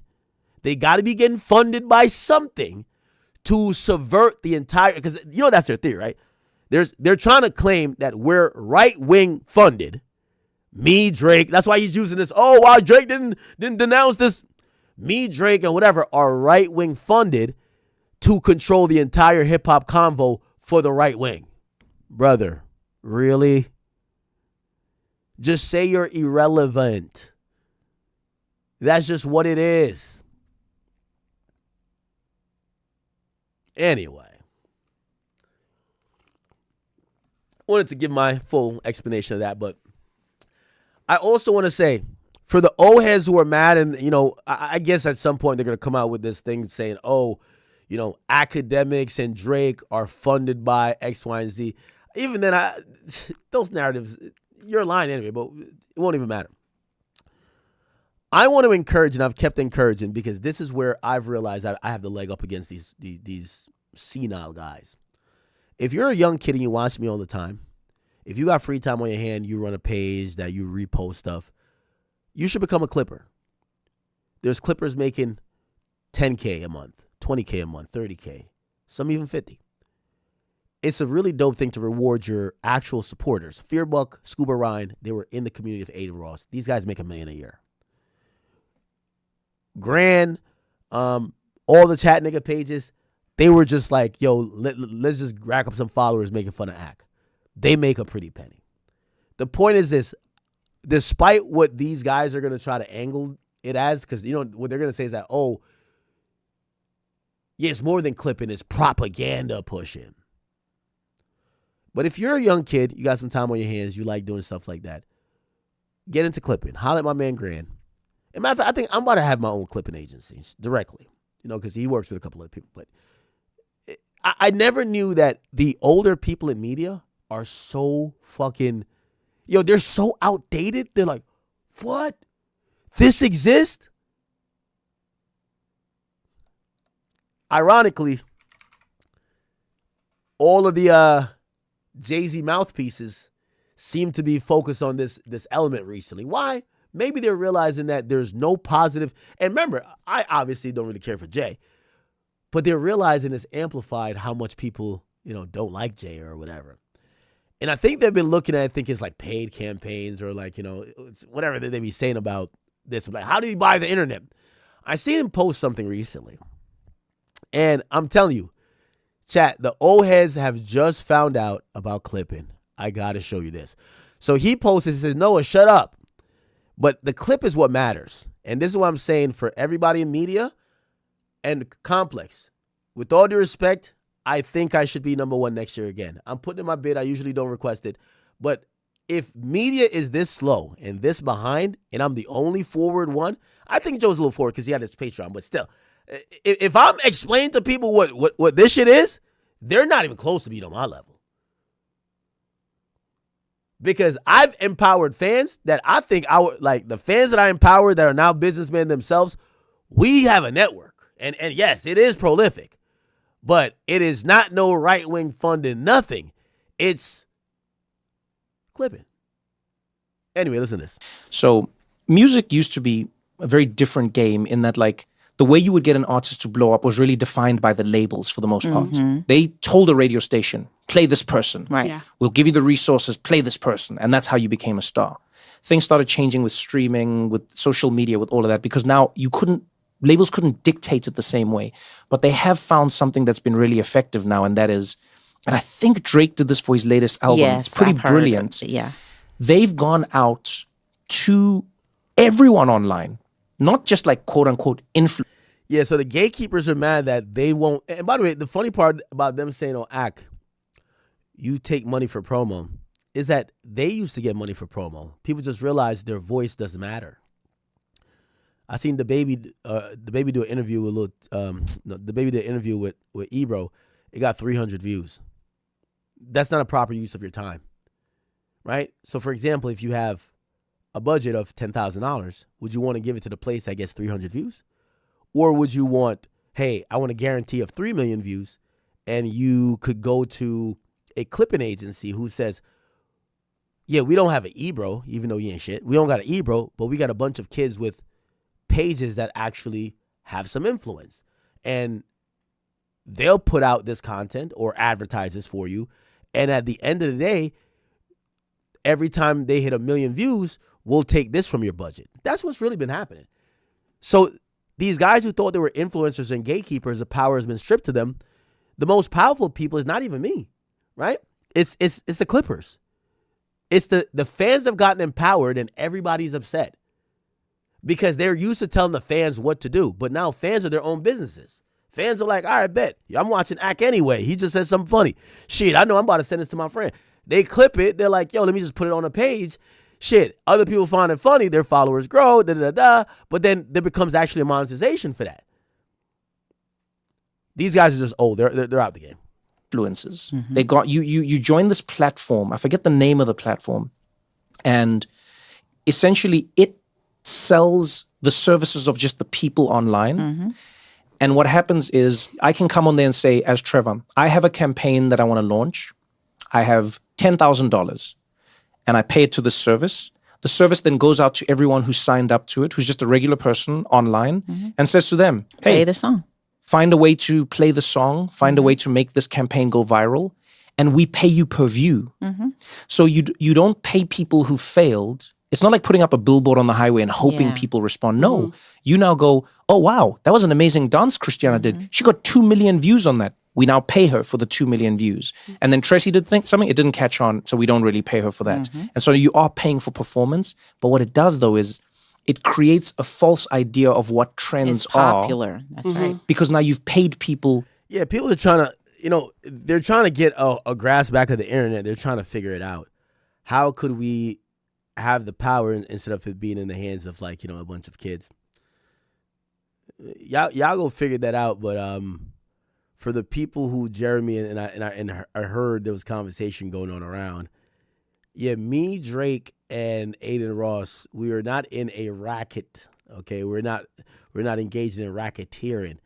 The truth of the matter is, I think we just understand the internet and know how the new age of promotion is for whether it's his album, whether it's for my stream, is a little bit different. And also just to address, because I did do, you say did some digging, I did some digging too about what Trevor Noah said. Apparently they are doing some clipping that is related to Drake. By the way, that's not botting, that's promotion. But it's not Drake paying for it. Apparently Drake said something about one of these companies. I don't know if it's Polymarket or whatever. They're so excited that Drake gave them a shout out. They put a budget behind people trying to highlight in the music them. So really, it looks like Drake's music is getting free promo, or Drake is getting free promo because some other companies shouted out. So, obviously, I keep telling you, it's just based on people who feel like their voices aren't heard. But, I'm not even here to hide the game. I'll tell you how the game, but I just don't want to do it. Clipping came from streaming. You ever heard how much? Look.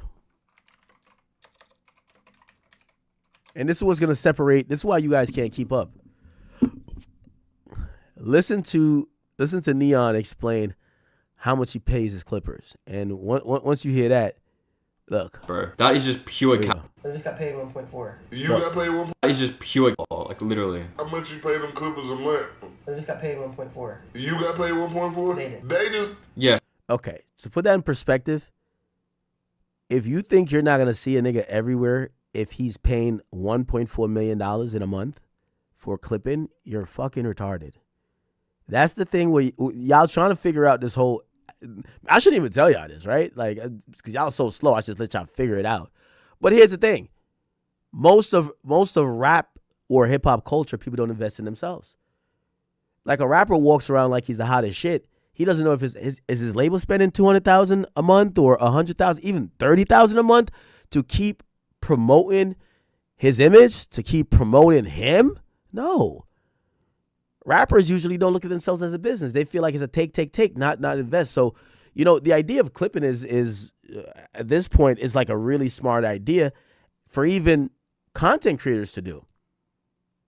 You're not going to see ROI immediately, but it's worth something.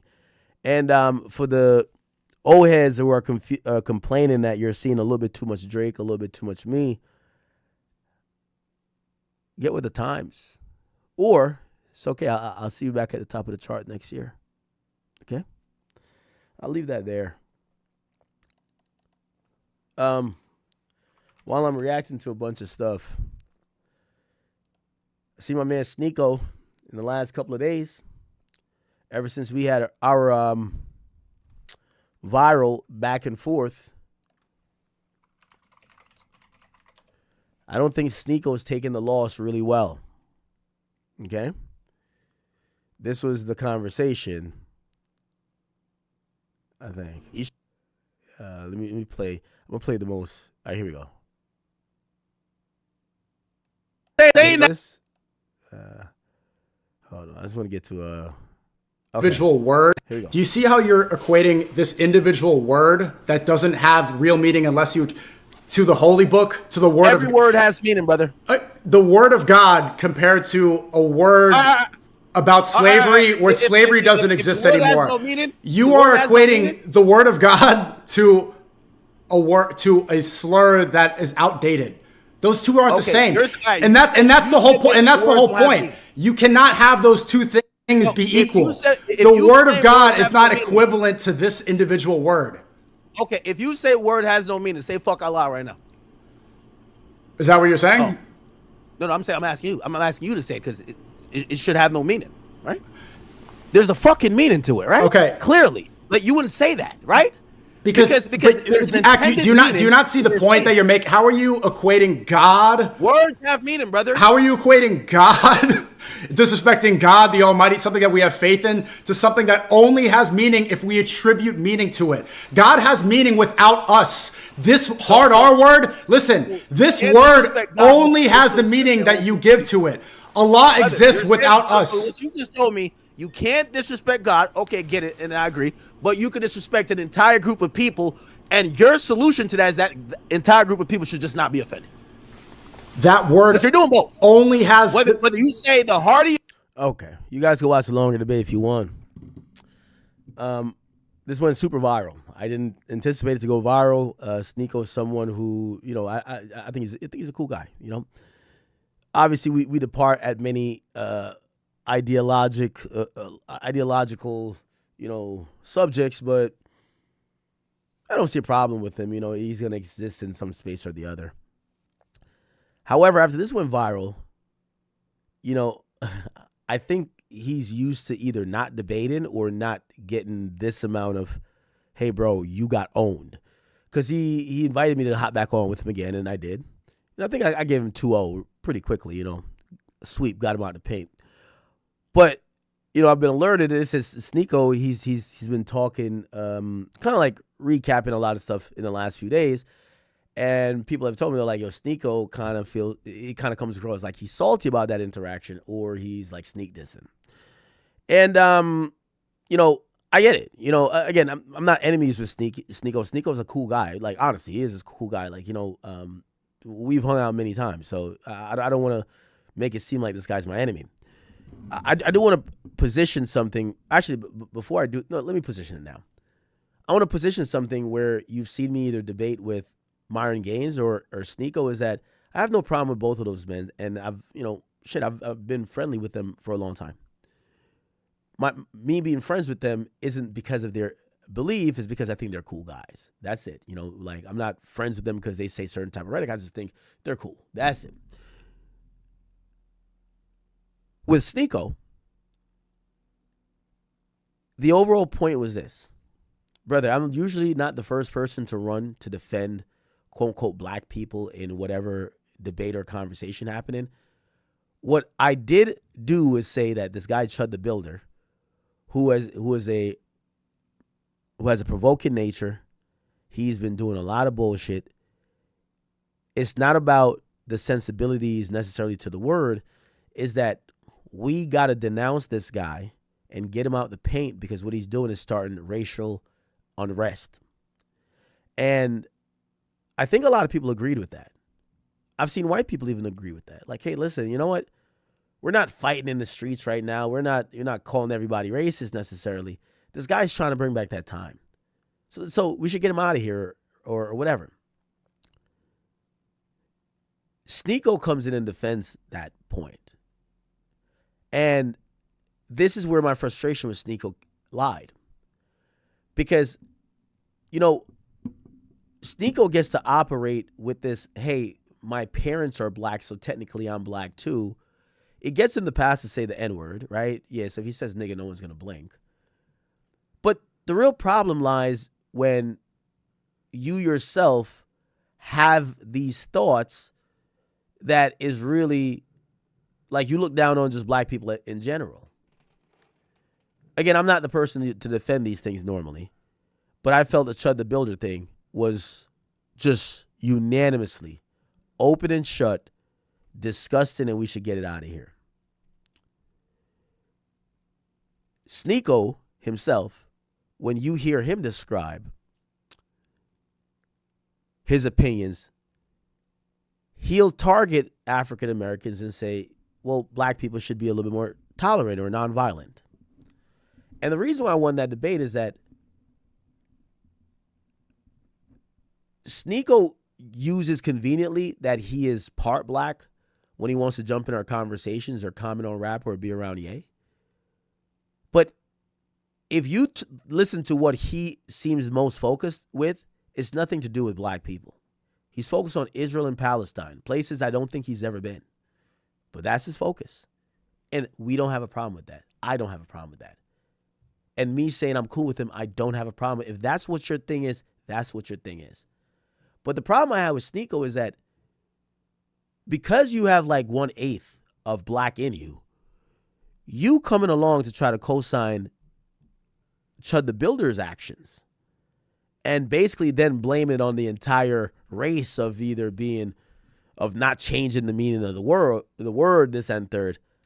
I looked at that and I said, hey, listen, black people generally mind our own business. Even when Chud the Builder was antagonizing, it took like probably the 50th or the 100th antagonization for something violent to happen. I was telling Sneako, I said, listen, I don't know who you're trying to appease by trying to label this entire community that as well as going through hurt, just like the Palestinians. But your sensibility for Palestinians are a lot different than for black people. And if that's what it is, brother, go back to focusing on Palestine and Israel. We've never told you you need to speak on issues that have to do socially. When he said, what do you care about the most? I said, hey, listen, when I'm walking around, before people hear my voice, maybe they know my name, they're going to see me as this. And I need to know that someone don't think they're emboldened to antagonize me, even though I'm a nonviolent person. I'm a very well-read and very well-educated person. I have a Bachelor of Science. But that type of behavior where white people could just antagonize an entire race of people, I don't think that's cool. And Sneako felt differently. And my overall takeaway to Sneako is, I think you should stop speaking on issues that affect people that are melanated, even if you consider yourself black, because you lack all the context and all the nuance and you're so obtuse. When it comes to shit overseas, places you've never been, you seem very complex and you seem very, malleable in terms of adjusting your opinion, giving you information. And here's my final takeaway before I play his clip. There's two things. There's a dissociative idea of when I hear either Myron or Sneako, they speak about African Americans. And by the way, I want to put it on the record because I am not no saint, and everybody knows I do not like ignorant black people, but I also don't like ignorant white people. I just don't like ignorant people, period. But when you listen to Sneako, and these days he has a lot of diagnosis for black people as a whole. Myron has certain type of rhetoric for, African Americans generally. That type of conversation, it only comes across as you're trying to pander to the audience that you feel is viewing you the most. Let me put this in perspective, right? So when it comes to Sneako, even in our conversation, he's very careful without offending or casting any aspersion on other people or other communities. But for whatever reason, they think black people is just the people you could call them a chimp, call them the hard ER. It's their fault. They should compose themselves. Ironically, this is coming from two people who they're living examples that when you offend people, it's not turn the other cheek. So why try to preach that with black people unless you just don't respect black people? What am I saying, Chad? Both of these guys speak out about Israel every day. Myron is demonetized. Sneako, basically, his career got ruined. They have shown you that when you, maybe it's not violent, but I'm going to be honest with you, I'll take a punch in the mouth rather than lose $10 million. The point of what I'm trying to say is that y'all do know when y'all pick at a group or y'all say whatever about a group, things will happen. And in the point of y'all thinking that if Chud does a certain actions to black people should get over it, is because y'all have seen the wrath of every other group. Y'all have never seen it with black people. So black people are like, we could call them whatever. Who cares? If we're calling you a chimp, just stop acting like a chimp. Oh, if we call you the hard ER, just change the meaning. If we treat you however, you adjust. But I'm just going to point the mirror back to y'all. In society, every other group you try to do that to, they make sure they've done something to you. Oh, you think you could talk about us Jewish people like that? Well, you're now demonetized permanently for anti-Semitism. Oh, you think you could talk about us in this particular way? Hey, you're banned. Hey, you can't have an Instagram account. There is ramifications when you go against group or you speak ill of them or they feel offended. So as this conversation, I've ended the convo. I did twice with Sneako. But I now implore him to say, Sneako, go back to talk about the Jewish people. Because black people are always minding our business. You don't see black people try to, black people are usually caring about with their own communities or whatever. We get it. Your focus is on the world stage. I haven't seen a bunch of African Americans saying, fuck what's going on in Chicago, what's going on in Philly. We want to talk about what's going on in the Gaza Strip, and we feel this heavily. Usually black people, just like I was saying with Chud, mind their business. So that's why I'm saying that, listen, we're done with the back and forth. You could go back to talking about the Palestinians, if that's what you care about. But the idea of putting in this really ill-fated or bad faith rhetoric anytime it comes to black people, where it's like, oh, y'all should get over it, man. How long ago was slavery, man? You need to do this, when y'all know y'all can't do that with other people because y'all have seen the ramifications. I kind of look at it and I say, yo, Sneako, I get it. It was a public little back and forth. I rock with you still. Like, you're a cool guy. Obviously, these points and topics I don't rock with you with. But this is why I think y'all should focus on Jewish issues and Palestinian issues. Go do that. Because I think y'all only talk like that about people that of African descent here. Number one, because y'all have like this inflated, well, you know what? I'm kind of black too, right? So in bows, okay. But then the second part is that y'all know black people won't do nothing. Like we don't necessarily have united control. So y'all could kind of jump in. And the most frustrating part when I was talking to Sneako is it's something to be technically considered black. And there's another thing, whether you're light or dark, to be black. Because everything I was telling him, that if someone was of the same skin tone, and I hate to make this type of parallel, but that person would have got it. They were like, okay, I do get it. Everybody knows. I'm shit. It's the reason why I lap circles around most of these guys. I could talk mad slang. I could adjust my voice or tone or how I'm using vernacular for comedy purposes, and I could read and break down like some of the most complex legal proceedings possible. But the point I was saying is that Chud the Builder guy, I think he united all folks that were black. Because no matter if you're black, you're going to feel offended by that. because he wasn't just calling out maybe a certain subsection of black people, maybe just that one incident. That guy, you could tell, he looks at black people as chimps and the hardy are that were subhuman. If I can't consider you Black Sneako if you don't feel at your core offended by what he's saying. And if you're not offended, it then tells me that you're pandering. You're pandering for those fucking Palestinians or whoever, whichever Muslim niggas, because when it comes to God, nobody can play. Whatever Palestinians or Muslims in your goddamn chat room, and you're pandering for these other people, the white dudes who are usually saying, nah, see, Sneako is not one of them.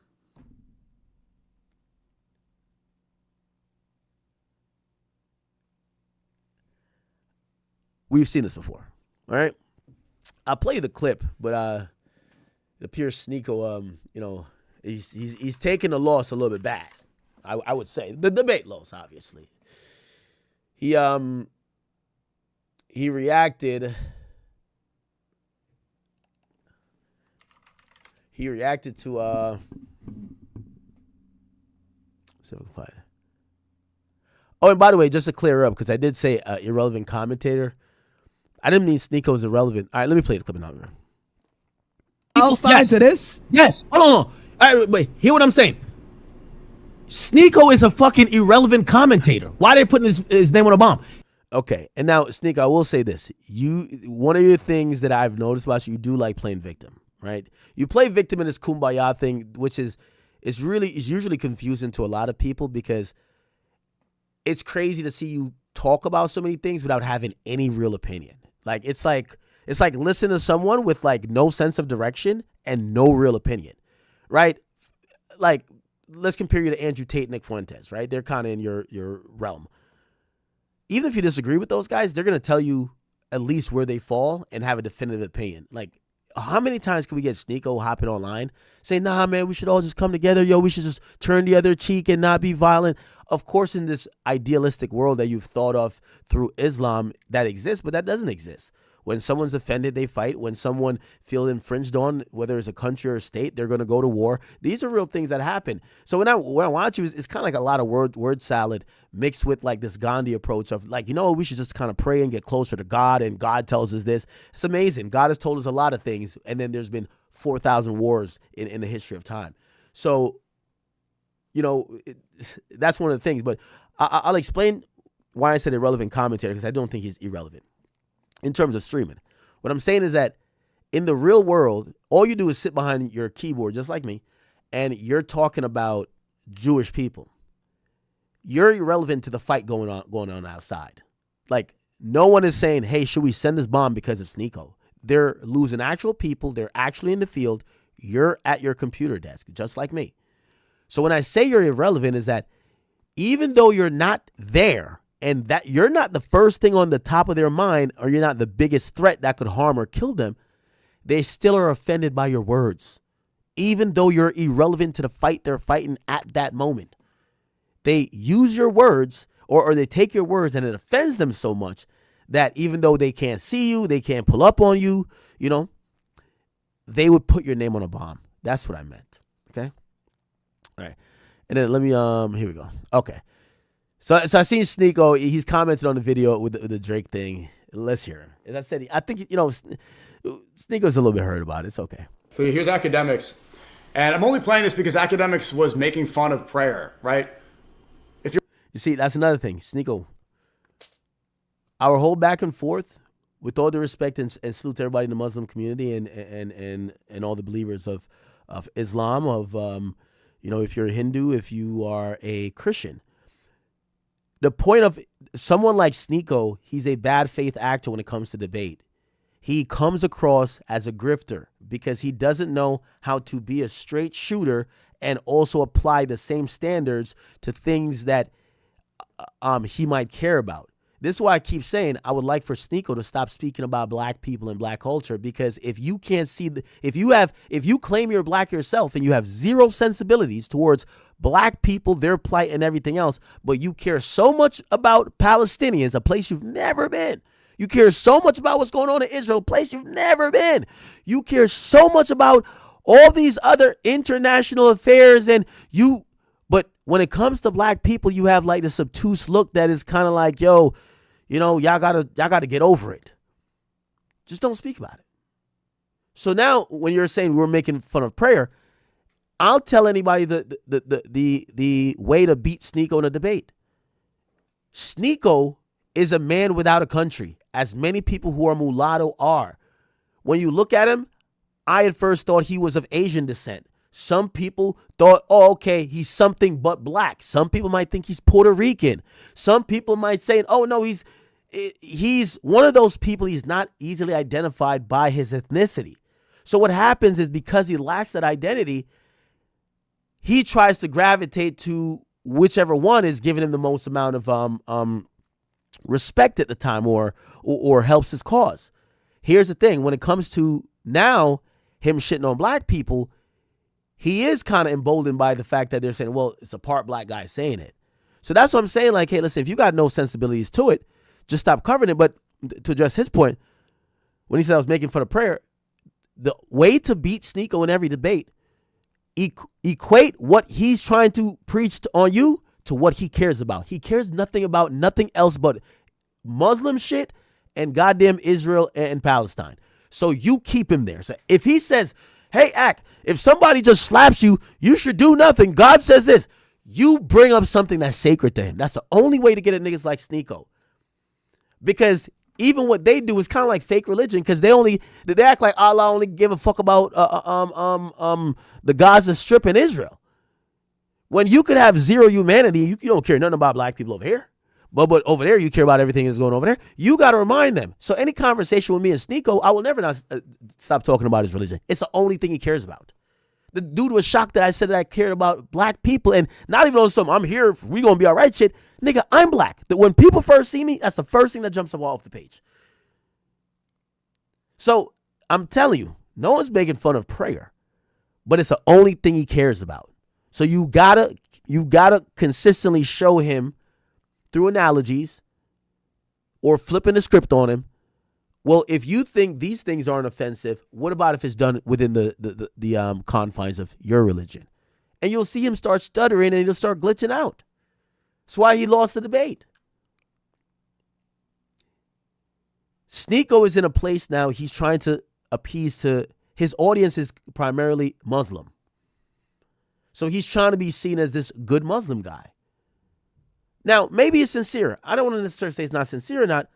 But again, if that's what y'all got going on and you want to present your best face for them and you want to, whatever, no one's inviting you to fucking give your opinions when, like, your opinion, you should say, hey, I don't identify with the black plight at all. So when these guys are saying what Chud the Builder is doing is hurtful or is disrespectful or offensive, I'm going to stay out of this one. Because even though I have 1/8 drop of blood in me that's black, I can't identify with nigga shit no more. That's all you got to say. Stick with Palestine. Tell us how many bombs got dropped over there. Tell us what's happening at the Iron Dome with Israel. Tell us what Netanyahu's doing. Just leave this type of stuff alone, because you kind of come across like, yeah, I'm partly black, and if I could, ignore it, why can't you? Anyway. If you're Muslim, we pray 5 times a day. We go to the masjid, hopefully at least at Friday for Jummah prayer, but you could go for Fajr every day. And he's like, oh, you put your head on the musty carpet. You can put your head on a musty carpet and pray so much. All right. Yeah, I'm going to say that to show you that the symbols you hold sacred mean something to you, that when someone else tells you that things that they hold sacred mean something to them, right? Like, you shouldn't offend. My point is that if you don't worship God, you end up worshiping something. This is academics saying that he was offered either $1 million or to have dinner with Drake. He chose the dinner. Oh, wow. It's the one thing money can't buy, even though money bought it. I have my Wasn't this your friend? Yeah, I mean, kind of consider academic. He's like a content friend. I don't think he like, for example, perfect example of how he's a content friend. I get attacked. I don't think he messages me, but then he makes fun of it and said like, oh, did God bless you by... No. Well, first of all, I don't usually hit up people right after events like that. I feel like that's fake. So if we weren't talking necessarily, I don't hit people up after like, yo, like I feel like it's kind of. I did talk to him after the whole when they were trying to cancel him for playing that song in the club, but yeah, no, I'm not the guy who just only hits because I usually feel people try and get info, and I only use the fact that he got hit for one reason. Sneako is I hate to challenge his IQ. I don't think Sneako is that smart. I used to really think he's really smart. You will explain to Sneako that 2 + 2 is 4, and he will not get it to save his life. And you're gonna have to go outside and get 4 little pebbles and put them on the table and show him that 2 + 2 is 4. Sneako either is acting stupid or he has a mental block. This is why none of my points get put over to him unless I actually use things that he cares about. So yeah, I got to use your religion. And then the next thing when you're like, well, whatever, like he was saying everything that happens, God wanted this and da-da-da. So I was like, all right, so in your understanding, God wanted you to get slapped in the face. And, you know, anytime he has to contradict himself, he starts thinking about the religion. He glitches up for a second. He's like, damn, if I go against it, like all my good, loyal Muslim like supporters in my chat are going to say, nah, no, that's not how Muhammad would have. No, so that's how I get him all the time. Yeah, I'm going to use your faith. I'm going to use exactly what you care about, because when you talk about, you're talking about things you don't care about. It's easy for me to talk. Listen, all right, say I don't care about what's going on in Israel and Palestine. It's easy for me to be like, Man, why these Palestinian niggas don't get up and leave? Like, yo, they dropping bombs on you anyway, just get up and leave. Or about Israel. Man, why these Israeli niggas just don't like, yo, go get some other land. Go get some other land. You see how stupid that sounds? Because if you care about that, you have 50 different ways to say, you're being obtuse, that's being dense, this is how. Bang, bang, bang, bang, bang. Now, if I act like I'm stupid, I'm like, which way did he go? Which way did he go? You should say, all right, I got to show you this nuance, but understanding thing by using something you care about. All right, Ak. So what if Dominican Republic claimed that they owned half of the southern half or the northern half of Jamaica? Would you just say, oh, we'll just move? Oh, now you get it. So you see how you could use the same thing as me. It's just that I'm not an idiot. You don't need to do that for me to get the point. With Sneako, you actually got to trivialize the fact that he got hit. You got to use his religion because he acts so stupid, like he doesn't understand grade 3 points. Go back and watch that debate. Grade 3 points. I don't want to bring his religion into it, but it's the only thing he cares about. Having a homeless guy attack you and pepper spray you, but that's content, you know. So in this world, especially if you don't agree with somebody and you're as provocative and you're as, you know, steadfast in your beliefs as me, it's going to be hard to find real friendships. There it is. It's not real, is it? It's legit? It's for me? Yeah. Overdue. No. They're at the wrong time. Bro, he got taken on a date.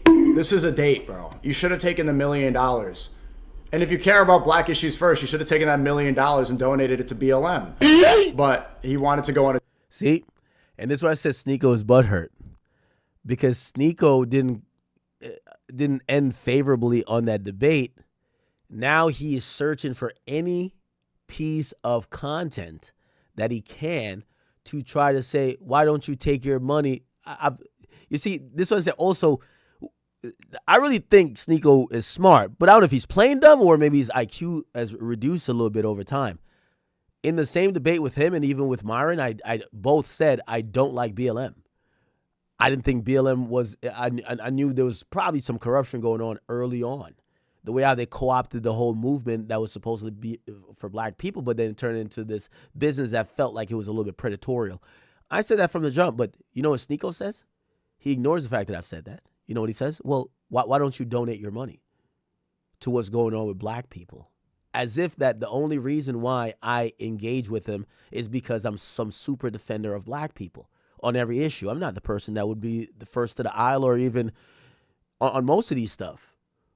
There's a potential race incident that some people feel like it draws across racial line what's the name of that? Carmelo Anthony, I believe his name is. He stabbed like this white kid. That's what I'm saying, chat. So now he's trying to position it like, oh, I'm this guy who just cares for black people. No, I'm not.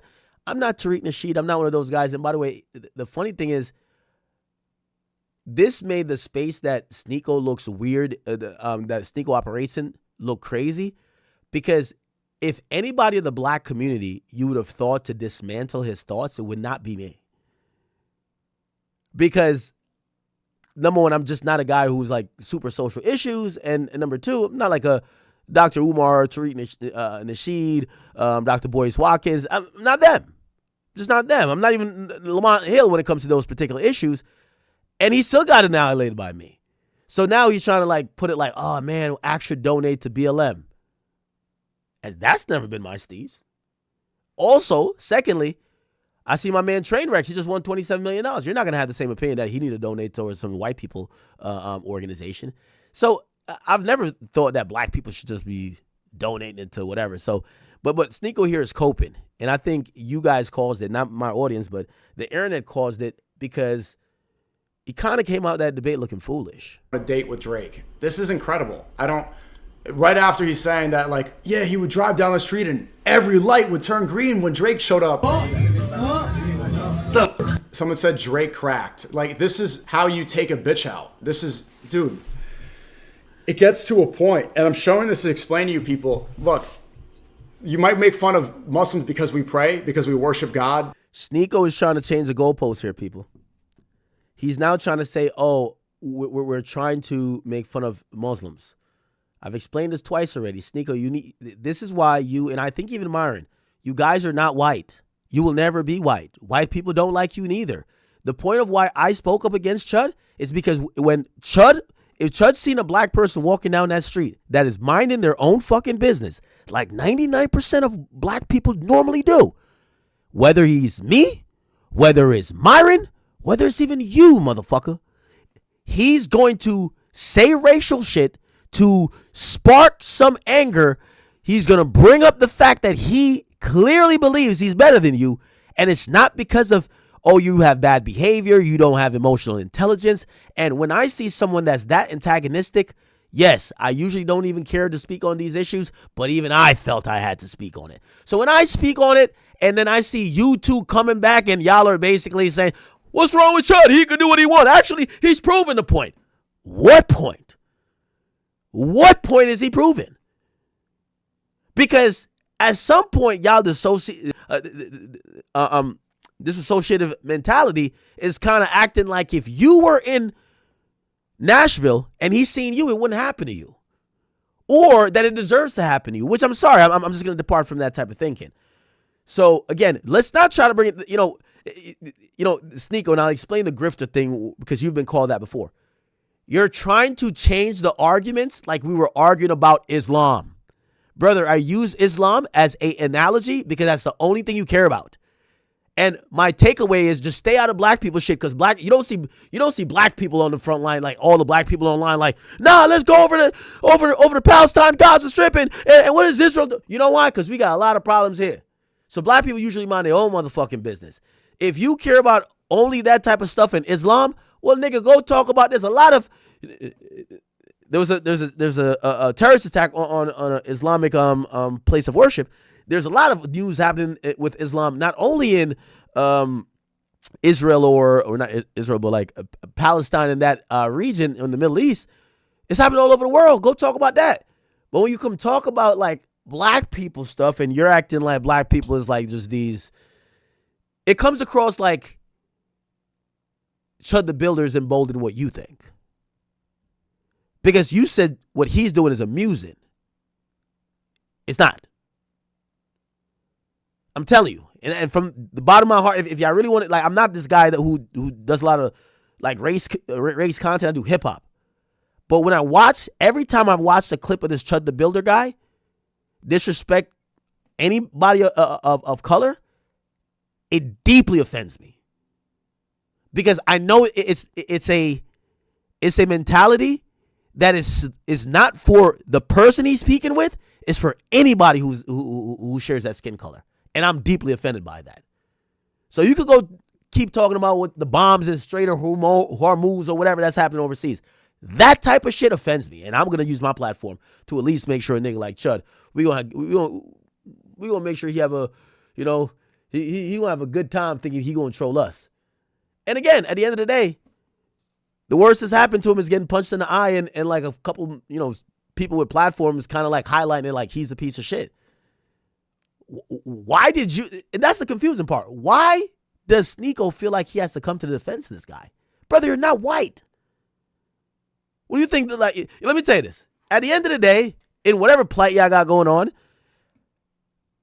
y'all must think that, all right, once we get it to where we need to get it to, they're going to elect me their leader. No, the white people are going to be like, get this slur out of here too. They're going to say, get you out of there too. Because at some point, I start to feel like y'all are just pandering. Like, I'm like, wait, are you talking for yourself? Are you talking for like the white guy who's like, yeah, tell him Chud's a good guy. Freedom of speech. No. At the end of the plight, they're going to say, Sneako, yo, thank you for all your help. You helped us get rid of a lot of, you know, N-words, but you know you got to go too, right? You know you got to go. You know you got to go. And that's the confusing part of it for me. So anyway, I hope Sneako wasn't that offended. I do consider Sneako a friend, but usually my friends, I try to keep away from these discussions because if people find it offensive, you know, there's been many fights, arguments, deaths, and a lot of people who have stopped being friends with each other because of different political beliefs. Unless, you know, obviously I disagree with a bunch of rhetoric he is pushing forward, but I'm not the person who usually says, oh, okay, I have to denounce you as a friend. I'm not, you think Jeremy controlling me? But if he feels offended by how the debate went or how I use his faith, I'm sorry. Like, I stand by that. That's the only. Sneako is a guy who I think is trying to either appease Arabs or white people, and he's down to shit on black people for it. And for that, I'm like, okay, but you're probably going to get some challenges there. You should understand that. It is what it is. Let's continue on, people. Let's continue on. Hey, did y'all see that 21 Savage and Lotto low-key debuted their kid? Well, so 21 Savage, who posted, is this a son or a daughter? Which, by the way, also another thing, I think there's a 21 Savage and Lotto album coming. You see the knife with the cheetah print here. Lotto and 21 posted it. Wow. Y'all ready for that? I think that would be great. We've never seen a combo like that. A gangster rapping with his girl. His girl is not saying his girl's not gangster, but like she's more like, where my ladies, that type of shit. That would be dope if they did do a collab, right? Now, obviously not a song. I'm talking about like an actual album. Because I feel like usually people get two of the same or two very different artists to create an album, like we've seen 21 Savage and Metro. Metro produces all the type of beats we get from 21 anyway. We've seen Future and Drake. Well, you could say that's opposite. Drake is this way and Future's over here. But usually a lot of times we'll see like two people within like the same lane or something. But this is different. It's a man and a woman if this is what it is. Also, he posted this, and I guess he's an Arsenal fan. He said, "We did it." And he posted baby in the second slide. Congratulations to him. He's a new father. And I definitely want to say, for the people who are questioning a lot of things when it comes to either relationship or whatever with 21 and Lotto, I will and I can tell you they have been very happy for years. And I am very happy that they have united in a way where they have created life together. And, I think they're going to be amazing parents. Amazing parents. Okay?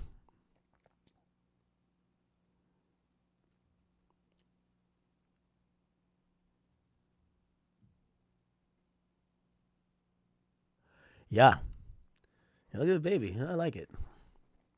By the way, I think Lotto also announced in their own way that he was a father. So he posted the baby.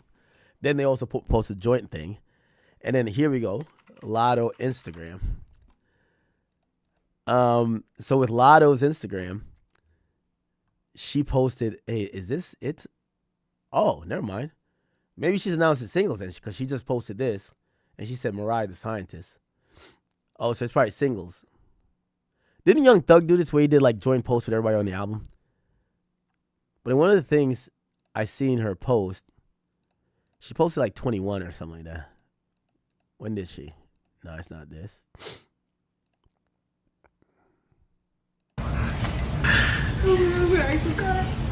It doesn't feel real, does it? I'm pregnant.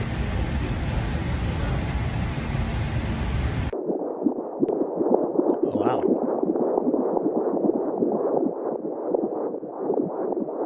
Did you see, Mommy? What, babe? Did you see? Want juicy? You thirsty? Are you serious? Oh my god! She literally made a whole album for you. Your mother's the hardest working woman I've ever met. Bitch, I'ma get money, girl. Get money, girl. Get money, girl. Get money, girl. Go get you a bag, sis. Get you a bag, bitch. Go get a bag, sis. If you a bad bitch, I was already thinking about naming my album Big Mama. And then I found out about you. And it just, everything fell into place. And it's so crazy because I thought this was going to hinder me. Like, I was worried about making this album sober and being tired and just exhausted as my body went through all these changes. get out my job, bitch. You know how I rock, bitch. Can I wait till you? God bless you. You got wonderful parents. Girl, yeah. Girl, we're team girl. So I think it's gonna be a girl. It's a boy. It's the NBA player. Ghetto auntie. I'm new to mama. I pop my oldest shit. I keep shit in order. I'm gonna make sure the baby's straight. Any problem you have, call Auntie Pineapple. I'm the one. So you see 21 here, finally. He is the pappy, you know? Boys don't know how to say no. Tell them how what you tell me, huh? Okay.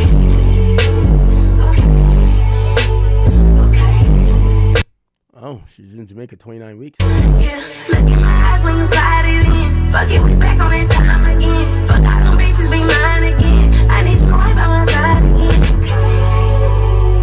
Said I forget you, I'm lying again. Come pick me up and we slide again. I need you right by my side again. Okay. 37 weeks today, basically full term. And it's any day now. I'm so ready to meet my baby. I'm never gonna leave when my baby get here. Like, I need $1 million a show because I don't want to leave the house. This will probably be the last video I make.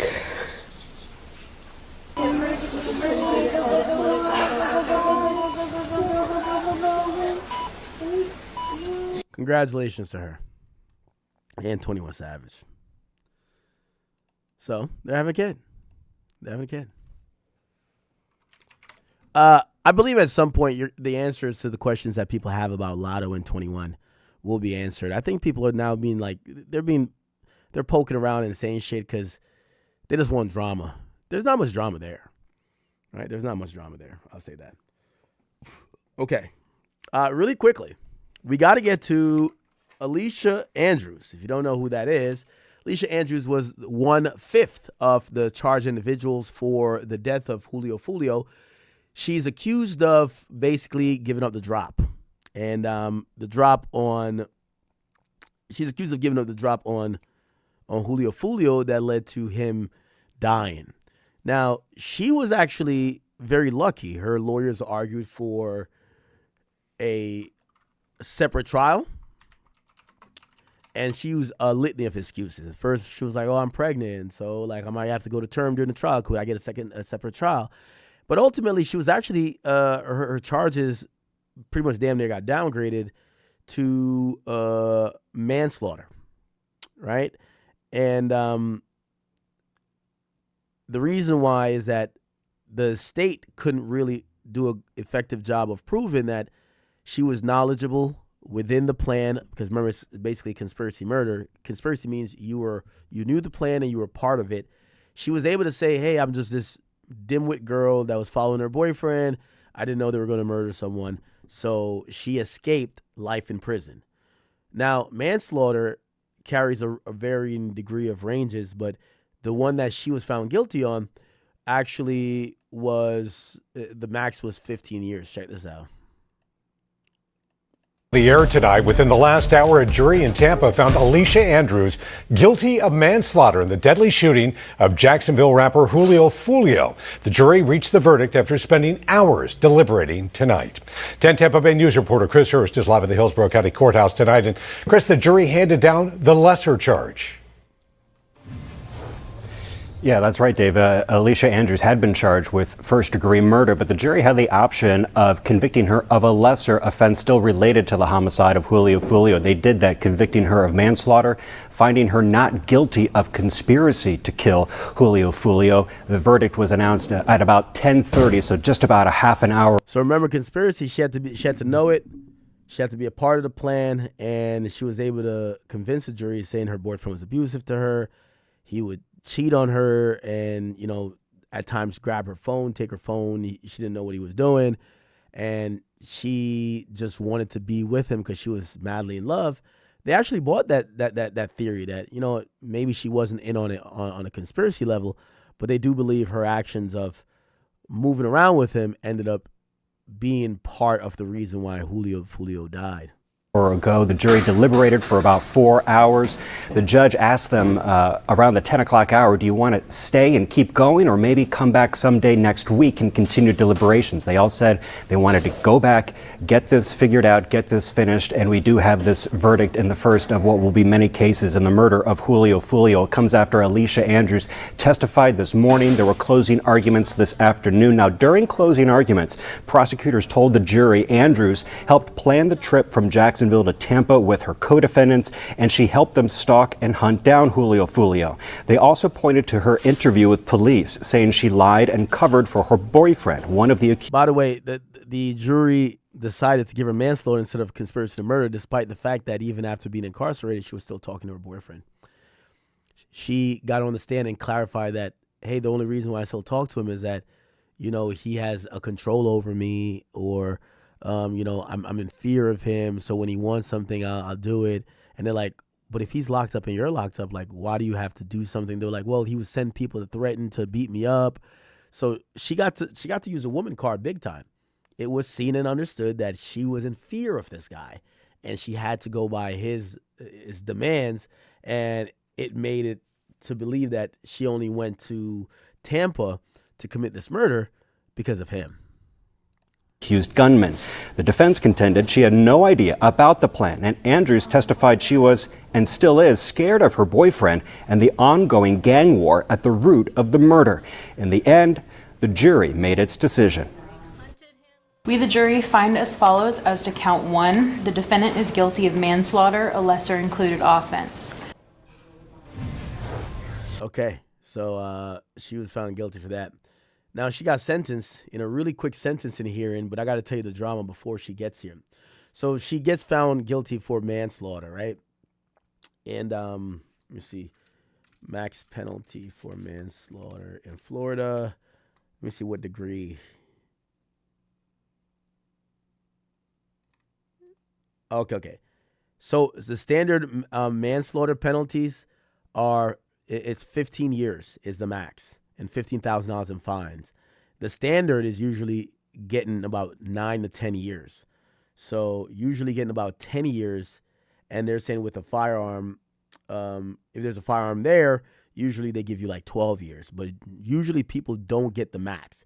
So usually on average, if you get a manslaughter based on a DUI, you would get like 10 years If you get manslaughter with a firearm, you get 11 years. And if it's just manslaughter in general, you get around like 9 years. And for whatever reason, she came in for her sentencing, and they try to make those same points, but they made it to a different judge. Now, what you don't know, and well, some of you guys might know, she filed a motion after she got found guilty months ago. So this is, 6 months ago? 6 months. She got found guilty 6 months ago. She made a motion to the court saying that the judge was being mean. And there's a part in the trial where the judge scolds her lawyer for laughing. Judge scolds Alicia Andrews' lawyer. Yeah, she gets scolded for laughing and like, let's see. I'm gonna see if I can play that right here. Say she was right here. So listen. Miss Herrera, stop. Miss Herrera, stop. I didn't ask you to talk. By the way, the lawyer that got scolded was the one that was doing her hair in court the first day. Yeah, you do. You do. Stop, Miss Herrera, you need to stop right now, because you know what? You've been making faces throughout this entire trial. This entire trial, yeah, you have been. Okay. And everything's been caught on video. I know, and I also hope that the court has caught and noticed all of the gestures and the tone, which was addressed yesterday from the state. But it's fine, no problem. I will do my best to. Please, do your best. Yeah, and your attitude is very disrespectful. I'll note for the record. Okay, very good. If you wouldn't mind moving, let's bring him back in. Okay. Now, because of this, after she got found guilty, they filed a motion to say the judge that's going to sentence her, basically because she doesn't, she clearly doesn't get along with her counsel, she's probably going to be unfair. So that was a point where the case is already finished. Only thing left is sentencing. So they removed this judge. So this judge here got removed. Dude, stop. You need to stop right now. Can you see her face? Because you know. And okay, we can't. All right, yeah. So this judge got removed. They removed this judge, right? Now, for sentencing, she got a new judge. But this judge, I ain't gonna lie, she was on timing. And maybe some people say judges are all friends. This judge looked like she was making up for the last judge getting kicked off. So here it goes. Well, any witnesses, is that correct? That's correct. All right, so I'll let the state present arguments with respect to the recommendation. Now, this person here is Julio Foolio's mom. She took the stand.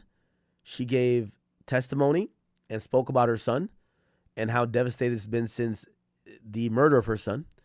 And now, after that, all those letters and that appearance on the stand finished, it was time for the lawyer to address the court if he wanted to. And also, she didn't take the stand this time around. She took the stand during the trial. But the lawyer's going to address the court, then the sentence is going to come down. Either manslaughter cases or leaving the scene of death. So that's a prosecutor. So we are asking the court not to give a 15-year sentence in this case. We're asking the court actually to depart downward under 921.0026, section 2B.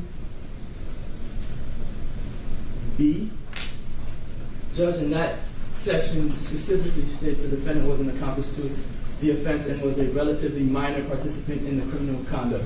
We believe that applies here. We also believe there are some other subsections that apply, but that one in particular, just based off of the jury's verdict in this case, where there are 4 other co-defendants who were convicted of much higher offenses that were actually facing the death penalty. The state recognizes that there was a difference between those co-defendants and Ms. Andrews, and the fact that they were convicted and are likely to be sentenced or will be sentenced to life in this case.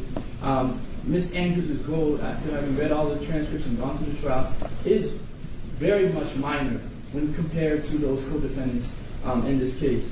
So we're asking the court to go below the guidelines. The reason why I cited or filed a motion to take judicial notice of the 8 cases that I did send over to the court is not because those cases are mirror images of this case. This case is probably a unicorn.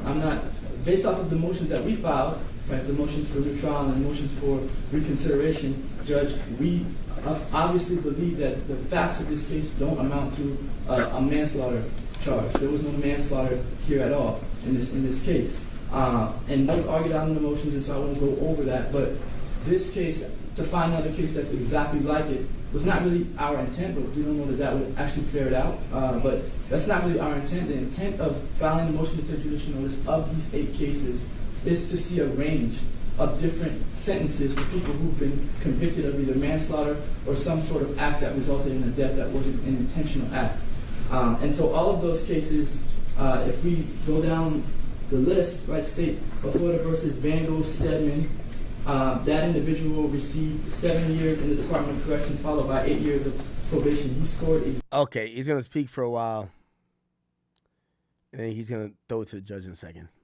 No, Your Honor. No, Judge. All right. So the court having the jury decision and the rulings that were made in the trial, right? And so she does intend to have a new trial if the appellate court grants it. So she's not testifying here today, and no one else, no witnesses are testifying here today for that reason. Okay. So they explain why she's not testifying. Because in usually a testimony at a sentencing hearing, they're looking forward to you admitting guilt. And if you admit guilt in a test of guilt and responsibility, that could severely weigh on the judge. Be like, hey, this person's taking accountability of what they did. They know they fucked up. We don't got to give them the max. Now, when you do that, like, for example, Sean Gathright did that, the majority of questions that you're putting your client back on the stand, the questions are different now. The questions are going to be, hey, since you're trying to get a lower sentence, did you regret doing that? And it's almost in a roundabout way, you're telling on yourself. So because they're going to go for a new trial, they don't put her on the stand. So we're asking the court not to take into account the fact that Ms. Andrews is not on the stand testifying, or that her parents are not on the stand testifying on her behalf. I'm asking the court to depart below the guidelines to give her a credit time served and followed by 5 years of probation. So they ask for time served and 5 years of probation. Keep in mind the average is 9. When used with a weapon, it's 12. Let's see what the judge thinks. anything else from either side before I impose sentence? No, Your Honor. No, Judge. All right, so the court having obviously reviewed the trial transcripts, the court file, all the evidence in this case, the pre-sentence investigation report, the argument of counsel, it's the judgment sentence in order of this court to adjudicate the defendant guilty, sentence her to 15 years in the Florida State Prison. Wow. No time to think about it. She doesn't say, oh, let me go back to my chambers, let's think about it, or I'll give the decision on Monday. Immediately, she gives her the max. 15 years in state prison. You have 30 days to appeal the judgment and sentence. If you cannot afford an attorney, one will be appointed to represent you. You all let me know when you're ready on Casal, please. Okay, thank you. Now, I will say this. It's something about her demeanor. It's like she knows she's getting away with murder, no matter even if they give her 15. Keep in mind, her boyfriend won't ever get out of jail. She looks over to her lawyer, and even after that harsh sentence, she got the max. You're going to see her smile. Look. Or she smiles with him.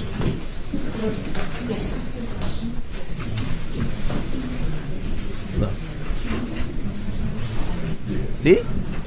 That doesn't look like the face of somebody that's distraught.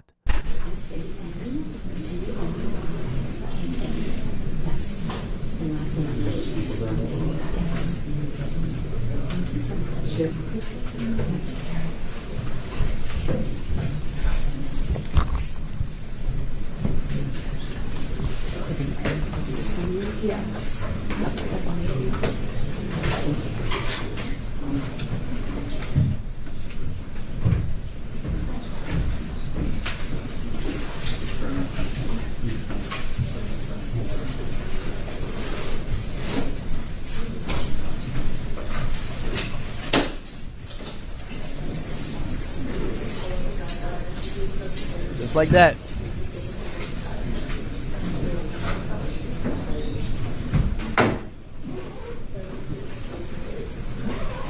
Judge already dipped out, man. The judge wasn't here for none of that bullshit. Or mental disorder. Very much. That just got the fuck on out of there, man. Be like, yo, I got to go catch my lunch and beat traffic, man. Yeah, she stayed on the stand for 3 hours during her own trial. 3 damn hours. See, she was chuckling at times. This morning. Alicia Andrews is one of the 5 suspects charged in the murder of Jacksonville rapper Julio Foolio. Prosecutors say she helped track and follow Foolio before the ambush in Tampa. But during her trial, cameras caught her smiling and laughing, even applying makeup. I'm going to go ahead and excuse Mr. Jimenez at this time. Is this just nervousness or a sign she's not taking it seriously? What do you think? When they were reporting about opening statements, I think they reran an interview with Mr. Malcolm and Mr. McClymonds talking about the evidence this morning. Alicia. Yep. So we will see.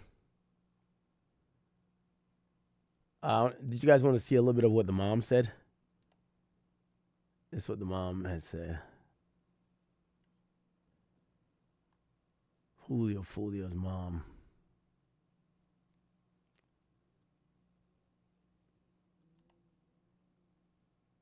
Man, they could have turned around, but yet and still, they carried on the plan.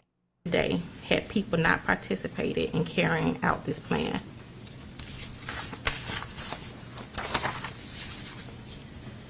A mother lives with instinct and intuition, and mine tells me that this was not ignorance. This was participation. It was calculated. They planned it. On my way driving here, every second, every minute, every hour, they could have changed their mind. They could have turned around, but yet and still, they carried on the plan to hunt my son down like a deer in the woods, like they were hunting. This was loyalty to violence over humanity. My son was treated like his life did not matter. He was ambushed and robbed of the chance to grow older, become a father one day, continue his career, and simply live. Every birthday, holiday, and family gathering is now filled with grief. I replay the memories of my son constantly. I think about his laugh, his voice, and the moments we will never get back. The trauma from this loss follows me every single day. No sentence will ever bring Charles right to me, but accountability matters. Alicia family can see her. They can talk to her. She can see her child, but I can't see my child. I have to go to visit him in a wall at the cemetery. I ask this court to remember that behind every headline is a real family suffering permanent damage. My son's life mattered. He was not disposable. The emotional devastation caused by this murder reaches far beyond the courtroom and will affect my life forever. I respectfully ask the court to impose a sentence that reflects the seriousness of the role Alicia Andrews played in the events that led to my son's death, because she knowingly knew what was going on. Choices were made, and those choices had deadly consequences. Thank you for allowing me to speak on behalf of my son, Charles Jones. Do you have any questions of this? No, Your Honor. Does the defense have any questions? No, Judge. All right, thank you. You may step down. Okay. It's very interesting, people. Let me see what else is going on.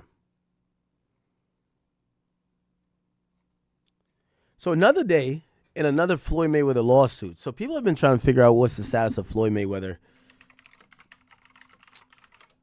financial situation. Recently it was reported that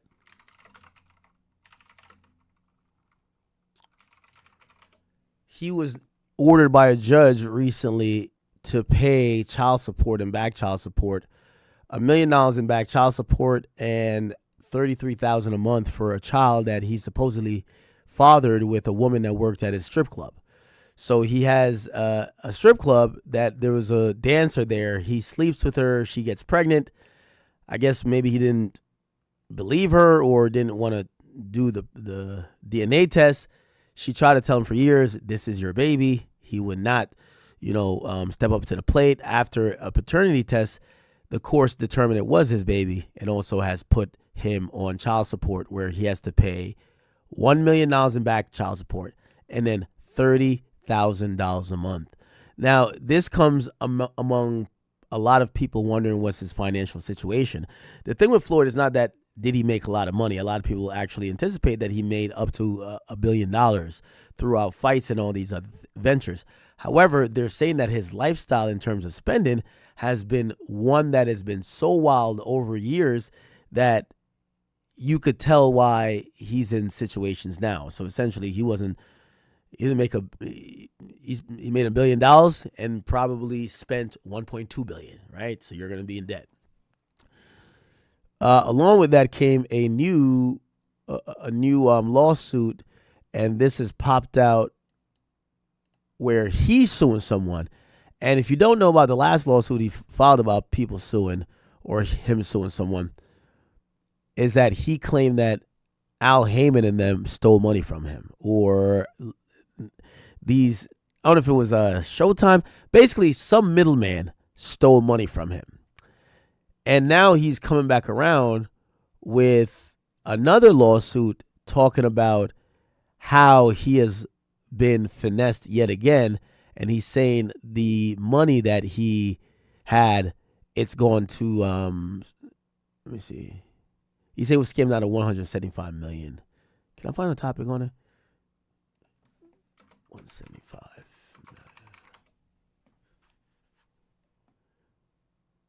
million. Okay.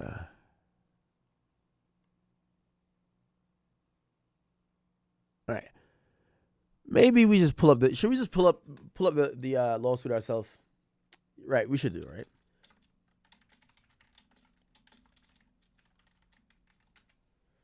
Give me a second, let me try to get it.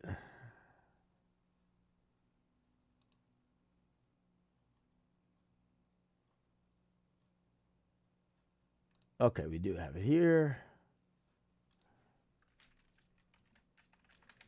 I'm going to try to skim through this real quickly. We don't have to get into all the details. This has been an ongoing saga with Floyd. He's been pretty much quiet.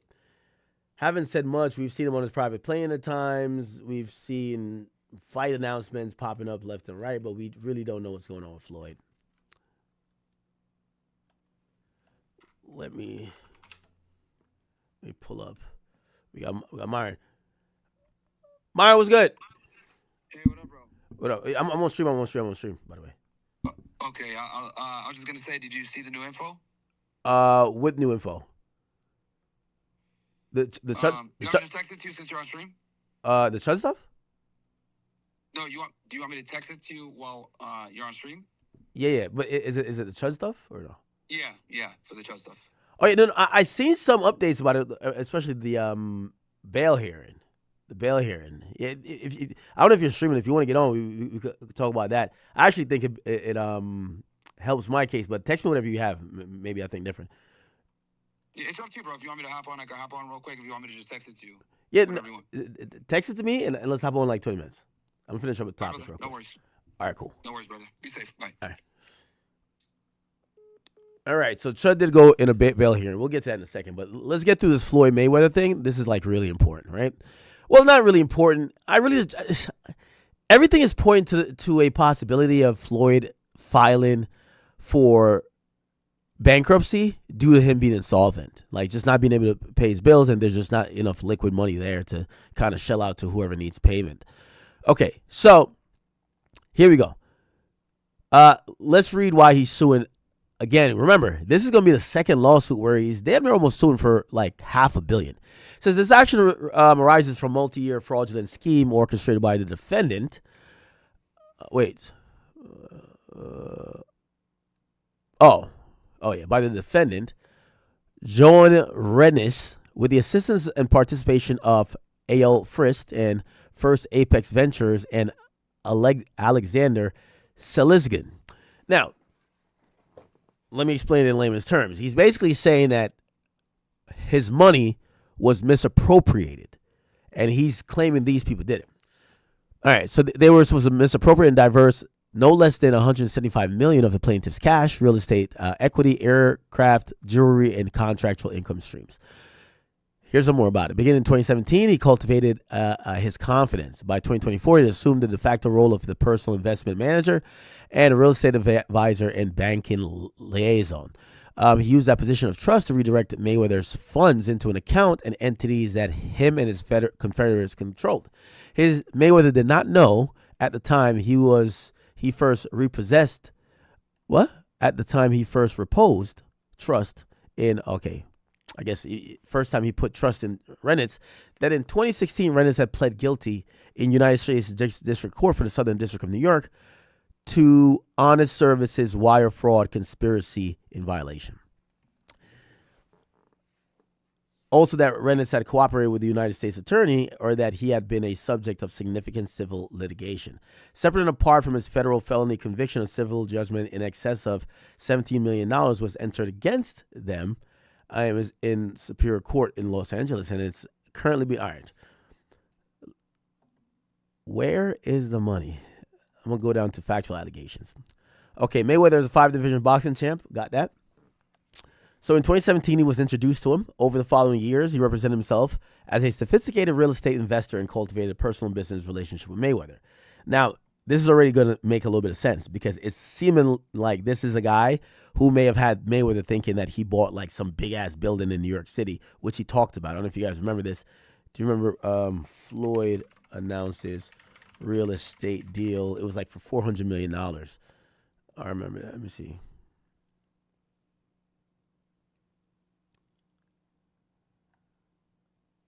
Here we go. I love bringing the people into my lifestyle, showing the people how I live. Now, I know you guys see me on the regular talking about real estate. Well, lately, I purchased 62 apartment buildings in New York City. And what I need you guys to do, slide over and check out the photos. It's not all 62 buildings, it's a few buildings, but guess what?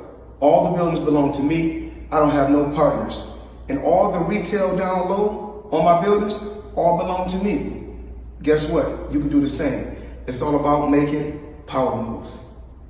Yeah, okay. Yeah. Okay. So he spent $400 million, $402 million exactly, what nobody could figure out. Well, where is this listed at? Is it on the New York Parcels site? That's where, when ownership of a house changed hands, they put a public record that's usually pulled by these websites. Couldn't find none of that. Except, it looks like Floyd is kind of alluding to that to say he trusted this real estate guy and that's a scammer. At the time, Mayweather, he was not informed, whatever. By 2023 and increasingly through 2024, he had assumed this Reshness guy the de facto role of an investment manager, real estate advisor, and banking liaison. Among other things, he directed which counterparties Mayweather's entities were to pay and when. He inserted himself into Mr. Mayweather's personal staff in business or banking and jet operation. He circulated draft press releases for Mr. Mayweather's approval, announcing a purported $402. So it's the exact same thing we're talking about. $402 million acquisition of a 62-building, 1,000-apartment Manhattan portfolio, and caused the foundation of a single-purpose Nevada limited liability companies in respect of his residence, with the defendants installed as the managing agent. He had confidence in Reshness, and Reshness accepted that trust. A constructive fiduciary relationship arose between them, imposing on Reshness duties of loyalty, candor, care, and good faith owed to Mayweather and to the plaintiff entities controlled by Mr. Mayweather. On about July 1st, 2024, at his direction, Mayweather Promotions wired him $7.5 million from its Wells Fargo account to First Apex at J.P. Morgan Chase Bank. Reshness represented to Mr. Mayweather that the funds would be deployed in a 12-month investment vehicle, generating a return for Mayweather's benefit. The wire instruction, a true and correct copy, is attached here. It's listed as Exhibit B, and aboard the notation, which is the comments in the wire, it says 12-month investment. No investment was actually made. No return was actually paid. No documentation of underlying investment has been provided to the plaintiff. The principal has just not been returned. So that's $7.5 million gone. Okay, let's hear some more. So in July 2024, a coconut property loan in the Gulfstream G5, or G4 actually, aircraft. In 2024, Reshness orchestrated a $13 million financing from Hankey Capital, secured by Mayweather's real estate property at 288 South Coconut Lane in Miami Beach, Florida, called the Coconut Property, then owned by the plaintiff Fojoso LLC. Of those loan proceeds, 6.5 was dispersed to N30DG LLC for the purpose of buying a 1996 Gulfstream G4 aircraft, which only had approximately $4 million, which is less than 1/3 of the loan proceeds. So that plane, which technically could go for, I've heard of that plane going for a G4. What's a new one going for? I think like $30 million. But if you buy an old one, you can get it for under 10, or around 10 actually. But it's a 1996, which is like 2 decades old. Less than 1/3 of the loan proceeds was made available to Mayweather Promotions. On October 10th, they funded a $60 million cross-collateralized loan, secured first by liens on four of his properties, as reflected on the closing summary of the wire transfer annexed and hereby referring to Exhibit C. The same day, $8.8 million of the loans were wired directly towards this, while only $2.5 million was wired to Mayweather Promotions. Mr. Mayweather did not authorize that allocation. Plaintiffs have never received an adequate explanation of the diversion of approximately $8 million of the loan's proceeds to First Apex, and they've never really received any return benefit or whatever. Or accounted in respect of First Apex receipts of those funds. Okay, I'm just kind of trying to speed through this. All right.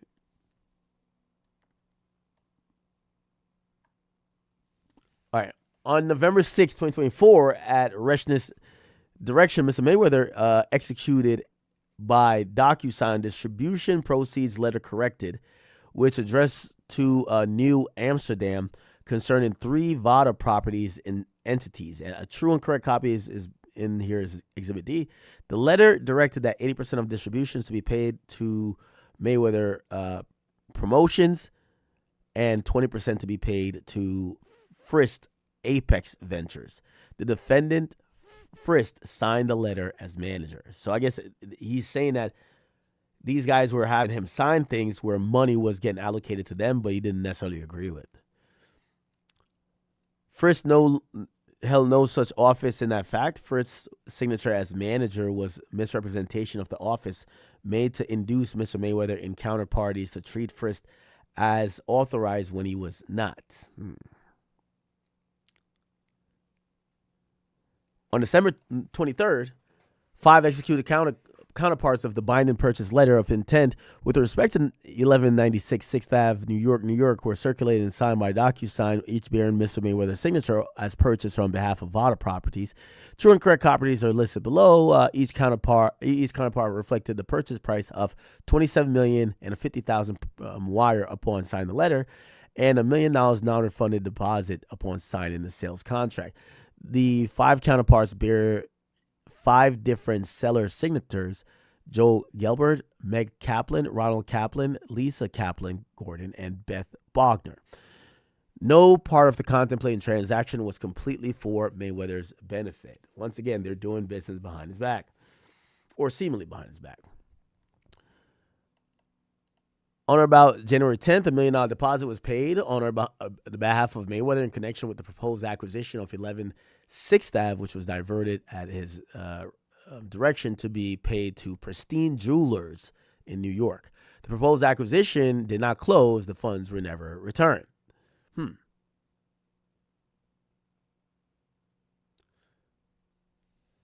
So Mayweather sent money for a place to be bought, and it was diverted towards jewelry. Well, why would these guys want jewelry unless Mayweather says, I need jewelry? And instead of them using that money for the house, they use the money that they already got from him to get him jewelry. I don't know.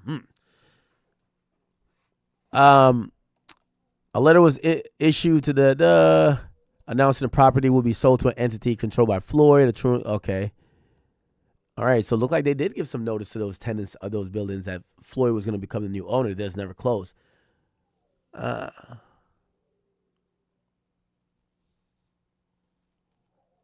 Wow, that's a lot of shit.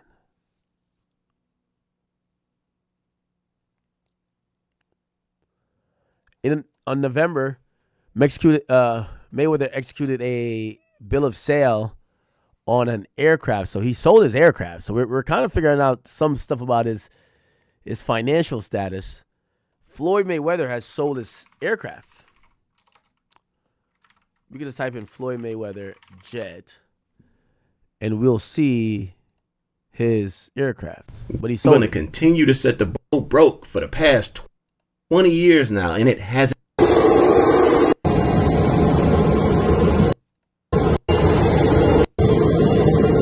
Yeah, so he has sold this, by the way.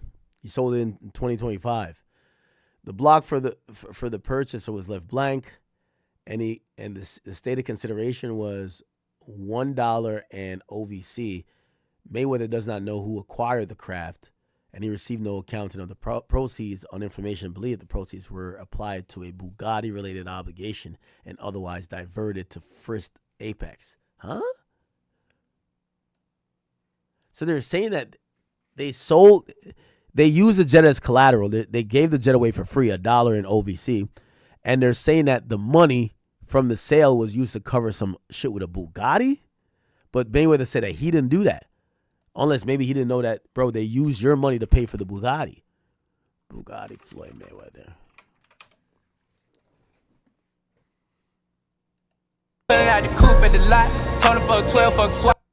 Is this it?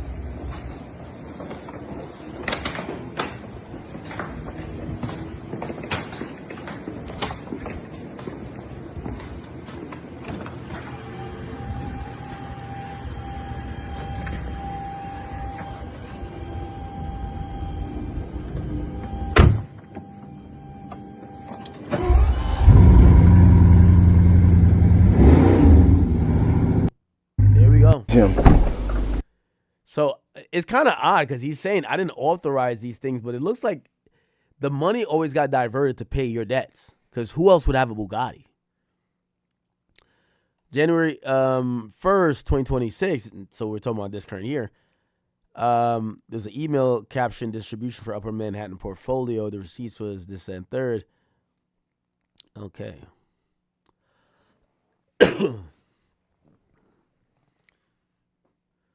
So basically, this guy gets Floyd to send him a whole bunch of money. He's supposed to do financial stuff with him with the money. He doesn't do it. Instead, he starts like paying all these bills that got racked up, but it appears he's paying Floyd's bills. So it looked like he's been paying Floyd's bills, and Floyd was like, I never told you to pay my bills. And it's like, well, if I'm your money manager and you have actual bills, I'm paying your bills. I don't know.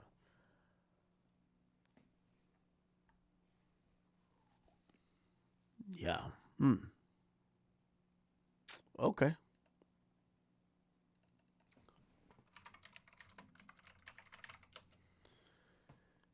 Yeah, Floyd is going through it, man.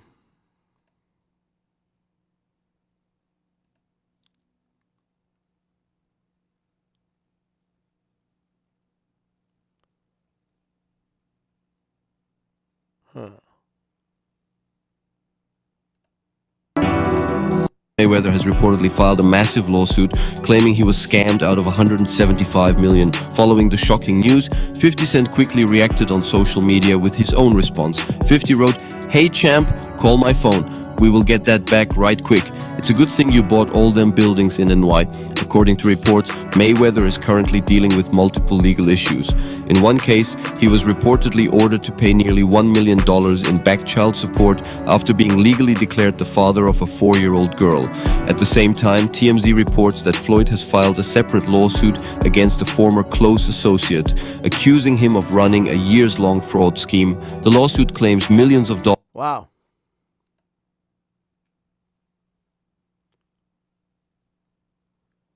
Very interesting. Okay. Let's get on to some of this chud stuff. We're still talking about this idiot.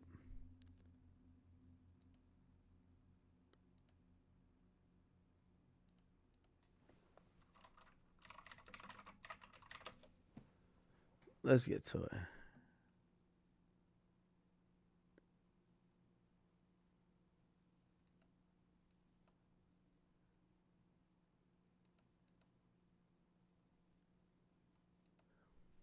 A social media personality known as Chud the Builder finds himself in hot water testing the limits of our rights. In this week's Ask Isaacs, Lori Tucker takes questions about the case to legal analyst Greg Isaacs.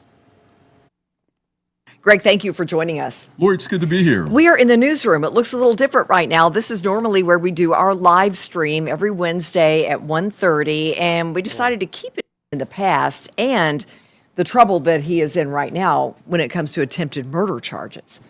Chud the Builder has a significant following on X, and he's a rage baiter. What he does is he'll approach pedestrians, use very salacious language, typically with a racial overtone, and then try to get a reaction. Chud the Builder, a.k.a. Dalton Etherly, took that little act outside the Montgomery County Courthouse in Clarksville, Tennessee. Just a few weeks ago. And he encountered an African-American individual that was a military veteran.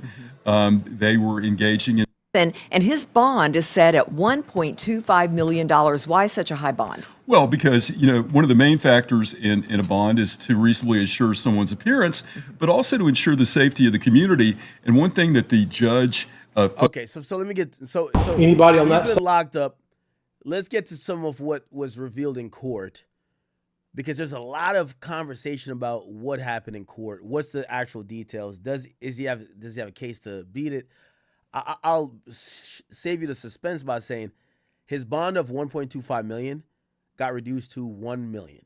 So it got reduced by $250,000, and it was also ruled that he cannot use any funds that came in via GoFundMe or crowdfunded type of ways. He needs to find this money by his damn self, or have a family member kind of like give the money to get him out of jail. And yeah, they provided some proof of why they feel he shouldn't get out of jail, including that when they searched his stuff, he had a one-way ticket to like Turkey. He had bulletproof vests. It feels like this was someone who was either trying to crash out or try to do something and then dip immediately. Side of the bar does not have a speaking role in any of these proceedings today. There's not going to be any hoopla or shenanigans from the gallery. You're going to be removed, and I'll talk about that in a second. That's just not the way it works. We're going to have a orderly hearing today. If there's anybody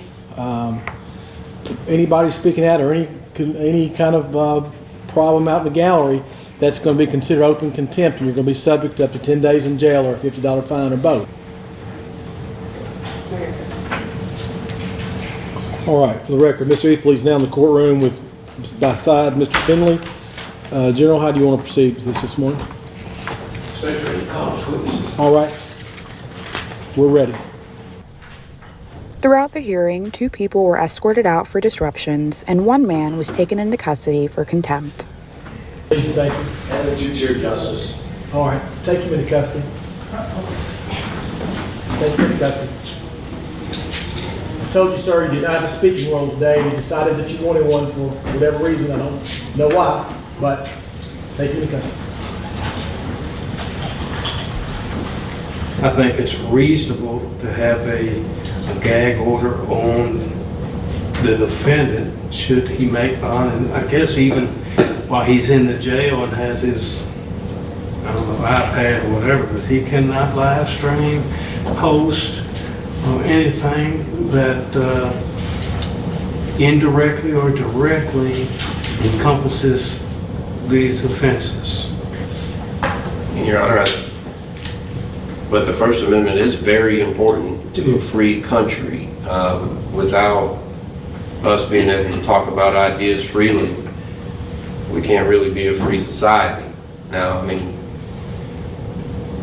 repugnant ideas are still protected under rights of free speech, so people are free to go say whatever offensive things they want to say, as long as it's not calling for someone to hurt somebody else. That adds up to $500,000. Now, the same statute that we've been talking about has a section that says what must occur, not shall, not may occur, but it says shall occur. 4011-118 says that the court shall, if the defendant is out on bond or other charges and commits 1 or more charges, that the bond will be set no lower than 2 times the customary amount. Okay, so this was like a quick answer to all the people who have been saying, oh, yo, this is reverse racism. Why is his bond so high? The judge is explaining it. if you're out on one bond and you catch a more serious crime or case, and now you're going to be out on a second bond, you're going to have to pay half of what normally is required. Or not half, I mean 2 times. There's no discretion in that matter. Judge Poland set Etherly's bond at $1 million and bound the case over to the grand jury. The bond conditions include a GPS monitor, no firearms, a gag order, and surrendering his passport. After the hearing, Etherly was taken back into custody. All right. So that happened. So now we get like all these reports from court. One man came out of court even though he was kicked out of court.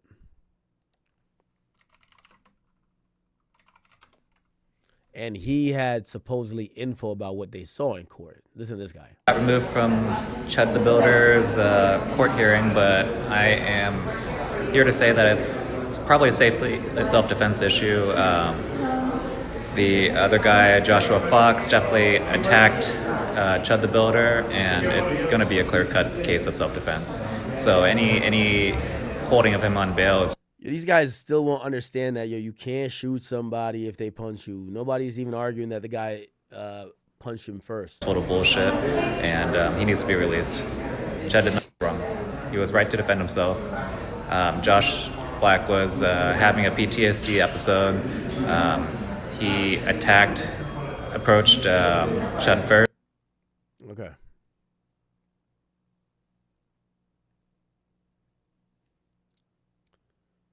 Now, I keep seeing that stupid shit, and I want to just point out something here. Right? I want to point something out.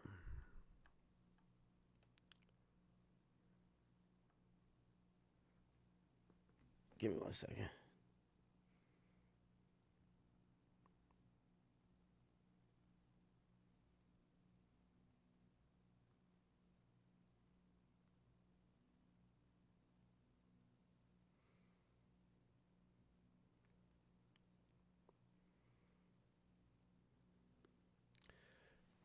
Listen, hear he.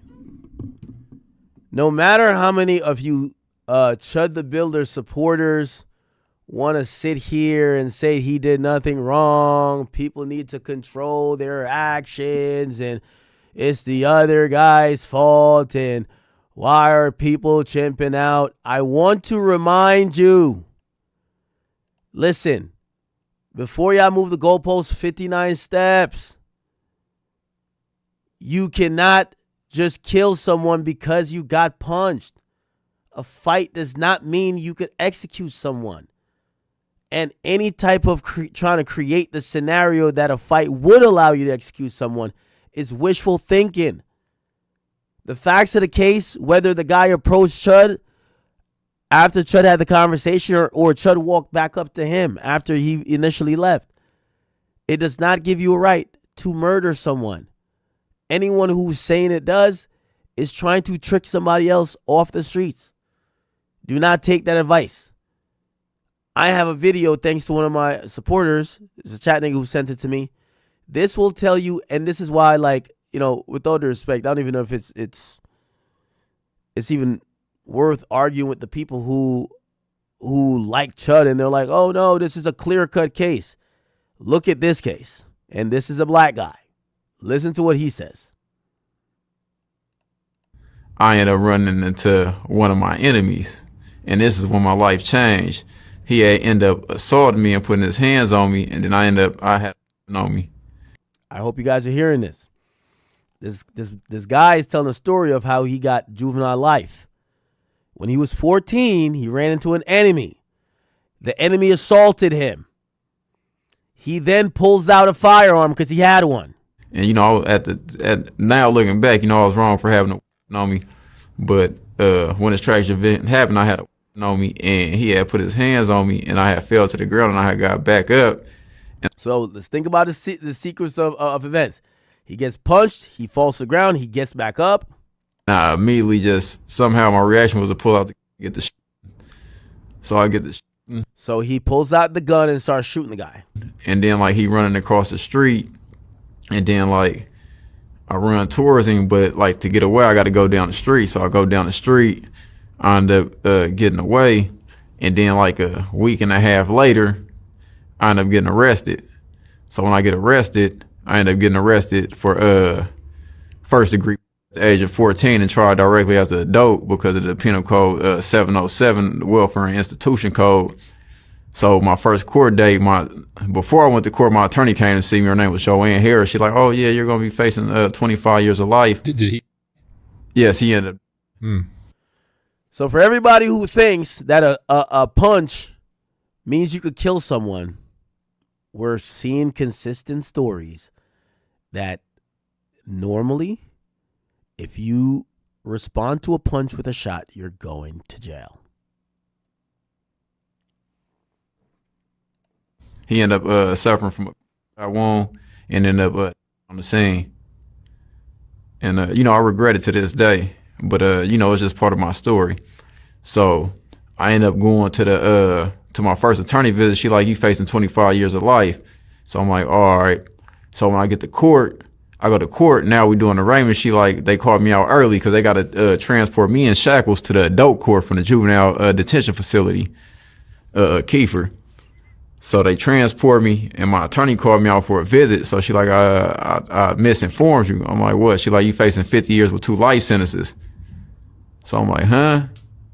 So boom, we go to court. At this time I'm numb. It's not even feeling real because I remember when I went in the juvenile hall, it was a staff. Her name was Ms. Gray. She was like, yeah, you facing some serious charges. And I remember her telling her like, nah, I'll be out in a couple days or something, not realizing the nature of what just happened. So juvenile hall, she ended up telling me I got 50 years with 2 life sentences. I ended up going back to the unit. As soon as my friend seen me, my boy Wood, he instantly knew something was wrong, and we both, I started crying. So he was trying to tell me it was going to be all right, stuff like that. So I ended up, my crime happened January 17th, 2007. So I ended up going to trial, like 6. Yeah, the rest of this part is kind of irrelevant to the convo we're having. The point is that please do not listen to these guys and think that if you have a gun, you could kill somebody because they swung at you or they hit you.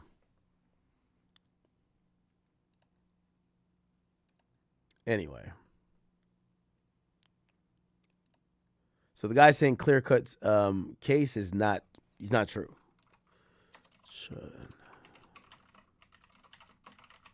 There was some interesting things that got brought out in a hearing. Let me see if I can figure it out.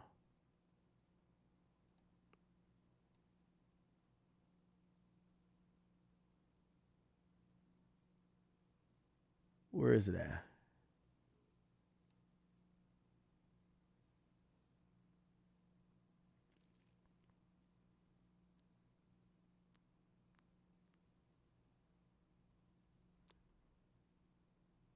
Give me a second. I'm looking for like a video about it.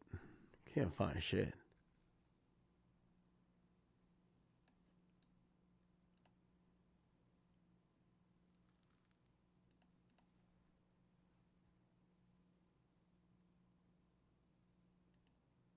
Two. Middle. Not rolling it into a ball. Into the. We have every day. Yeah, so there's a long list of things. All right, here we go. This rage baiting racist. He recorded this statement by live streaming it to his account on the platform Pump. And based on what he himself says about the altercation, he's going to have a hard time arguing self-defense. And on the other hand, his statement, along with witness reports, is likely actually to go a long way to prove the elements of attempted murder instead. And by the way, that's before the prosecutors are able to introduce to the jury examples of Chud's content to make an easy argument that Chud has likely been looking for an excuse to do what he did here. And already things are looking pretty bad for him because after his arrest, the judge set his bond at $1.25 million. And you could tell that this news hit him hard. I'm on set initial bond at $1.25 million. Based upon the fact of how many people were in the courtyard, were here at the courthouse, and the seriousness of all these felonies. And $1.25 million. $1.25 million. Hello, darkness, my old friend. Okay. There's another guy who does a better job. Sorry. But everyone's so much on different sides with this. You can't find out like the actual truth.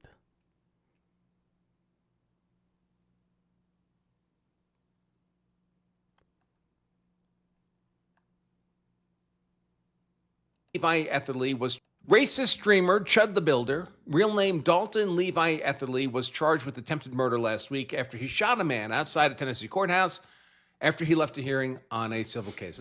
Think about in just this description.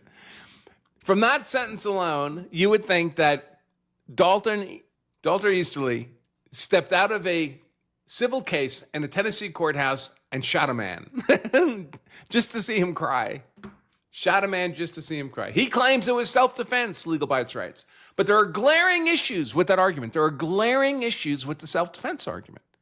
So that's what we hope to see in her legal analysis, right? Her 20-minute YouTube video. She's telling us that she sees glaring issues with his argument of self-defense. And on top of that, he made some big voluntary admissions to the police that are likely to go a long way in proving attempted murder instead. She doesn't say instead of what. I'm presuming she means attempted murder instead of self-defense, right? So that's what really caught my eye. Big voluntary admissions to the police that are likely to go a long way in proving attempted murder instead, in opposition to self-defense. So I asked her, maybe she's answered by now. I said, what were these big voluntary admissions that are likely to go a long way in proving attempted murder instead of self-defense? Did she answer? Let me just take a look. No answer. And then I guess her YouTube video went live at Eastern time. She must have a membership of some kind. Bite Club. The Bite Club. Is that supposed to be a play on Fight Club? The Bite Club. All right, man. Let me just look at the stipulations. Okay. So his bail been reduced. I know Chud reduced. His bail's been reduced to $1 million. He can't speak about. Okay. So his bail is now reduced to $1 million. Okay. He cannot have any guns, and he cannot get online and use social media or any streaming apparatus to talk about this case. What happened is that after he was taken into custody, they then executed a search warrant. They found body armor in his car, other firearms, ammunition, and they also found in his car an airline ticket to Istanbul, to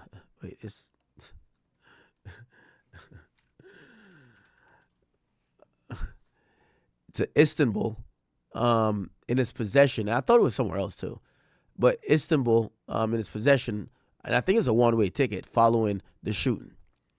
Okay. So the judge agrees.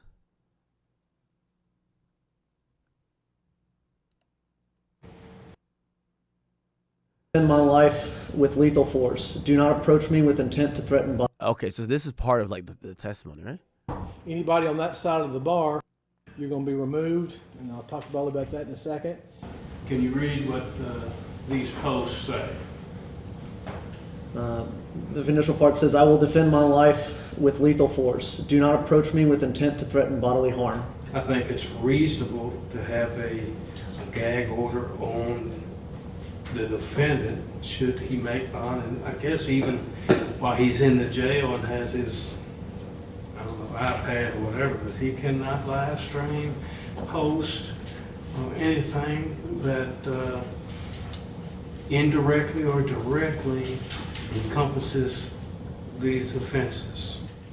But the First Amendment is very important to a free country. Without us being able to talk about ideas freely, we can't really be a free society. Now, I mean... Yeah. All right. That makes sense. Again, he'll probably be out at some point, but, I think it's time for Chud to employ some of the things he has said or thought about black people. He should pull himself up by the bootstraps, go get that money, Get yourself bond and bail with your own income. Don't look for handouts. This is not affirmative action. This is not some DEI type of stuff. So, hey, don't be like those black folks you seem to like to criticize. The people who, most like you feel like it's living off the system. You should make a change and go pay your bond your damn self. Now, when they say you can't stream or whatever, I think that's the good for the community, because your streaming was all about kind of propping up the dudes who are too scared to do what you did. And it was actually fostering an environment that was all about hate. So, Chud, take care in jail. And whenever you get out, hopefully you see the error of your ways. But if you don't, fuck it. You know what I mean? We got somewhere for you.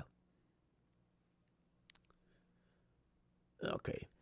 Have y'all seen this clip? Yo, Rick Ross hates Drake, bruv. He hates Drake. Listen to this shit. This is not even hate. This is like disgust. Put Drake at your level. No. You're not putting Drake at your level. No, see, you might be, I could see it in your eyes, you might be confused with the numbers and all of the fake numbers, flood the marketplace, 50 something. That shit ain't nothing. Remember what I told you, the streets are the streets. If Drake was what he thought, what you think he was or what he thought he was, he would have been able to clear all this shit up, address it, and been moved on. He's still suing the label. That's like him. He might sue you for speaking of him on this situation. Did you listen to Iceman, the new? I listened to some of it. My engineer it was horrendous. My homies actually sat there and they lost an hour of their life for this shit. Listen to it. Yeah. Are they recovering? Yeah, trauma. It's tough. It is. It's tough. Yeah. Now, by the way, when you've been waiting after you seen people put ice blocks in the middle of places and promoted and marketed, and the world knew what day it was coming out, and the shit came out and really, folded. But have you personally listened to every single one of the tracks in the new album? No, I couldn't do it. I mean, Pitchfork gave it, I said it was mid. Mid meant 5. Pitchfork gave it a 4 point something. No, but it was like, no one's my friend. You left me alone. Oh my, it's that type of shit. You got to be a boss out here, man. So nothing that would be in your new playlist that you were showing. Was it anything in my recent playlist? I didn't hear all of them. I don't know if you got a, I mean, by which one did you stop? 5? I'm not did sure. you make it to 5 or 6? I'm not sure. You got to realize when it was going, it's music people that's on my team I allow them to be you could be a Drake fan if you like his music. I'm not going to tell you, no, don't put, we not on that type of shit. Listen to it if you want to listen to it. And I had people that listened to it. By the 5th song they came out, they was like, damn, this shit whack. And they went back in, listened to it. I'm like, it's not nothing that's dope. You don't hear nothing like Jay-Z and Alicia Keys from New York. I say you don't hear none of that. This is a motherfucker who always bringing up Michael Jackson. What a Billie Jean at? What a Thriller? And did you put Drake at your level? No. Ross, cut it out, man. Ross, I think you're making things go from bad to worse. And clearly, it got real personal between you and Drake, but man, you got to stop lying to yourself. If Drake said you were trash as a musician, I wouldn't believe him. And you saying that Drake is mid, I don't believe you. I think you guys have the most and utmost respect in terms of you guys' musical skill. But this is a play where I think it's about ego. I honestly believe that Ross is one of those people who feel Drake owe him a lot. Like the way he talks, I've diagnosed their issue to be Ross feels like Drake started feeling himself and got bigger than the program. All while niggas like Ross was his cosign for people in the quote-unquote streets to be like, oh, nah, this is like some cool shit to listen to. I think he feel like Drake has went ghost. Drake don't really do music with him anymore. Last time he did a song was, I believe, Lemon Pepper Freestyle, even though I love them on Gold Roses as well. But clearly, I think what happened is Drake told him no. Drake told him no to something, and I think he feels that, this guy think he bigger than the program. I'm going to put him in his place. It got a little personal because Ross he's a entertaining guy. He's going to get personal. And I think once he started getting personal with Drake, I think Drake was done with that relationship, period. Not only was it the worst timing, how do you come back from that, right? You're kind of co-signing him being a PDF. You're clowning his nose, calling him BBL Drizzy. I don't know, bro. No. You're not putting Drake at your level. Yeah. I don't know, man. I don't know. Ross, I hope you figure it out, bro. Because I'm telling you, that one clip where, like, they're giddy and they're talking to GQ and they're like, yo, maybe Drake's on the album. I feel like they thought Drake was going to come through for something. They never came through. They salty. And they're like, yo, this guy always does this shit. He think he bigger than the program. All right, fuck it. And then once they saw everybody hopping out on Drake, they were like, all right, fuck it. Let's hop out on him too.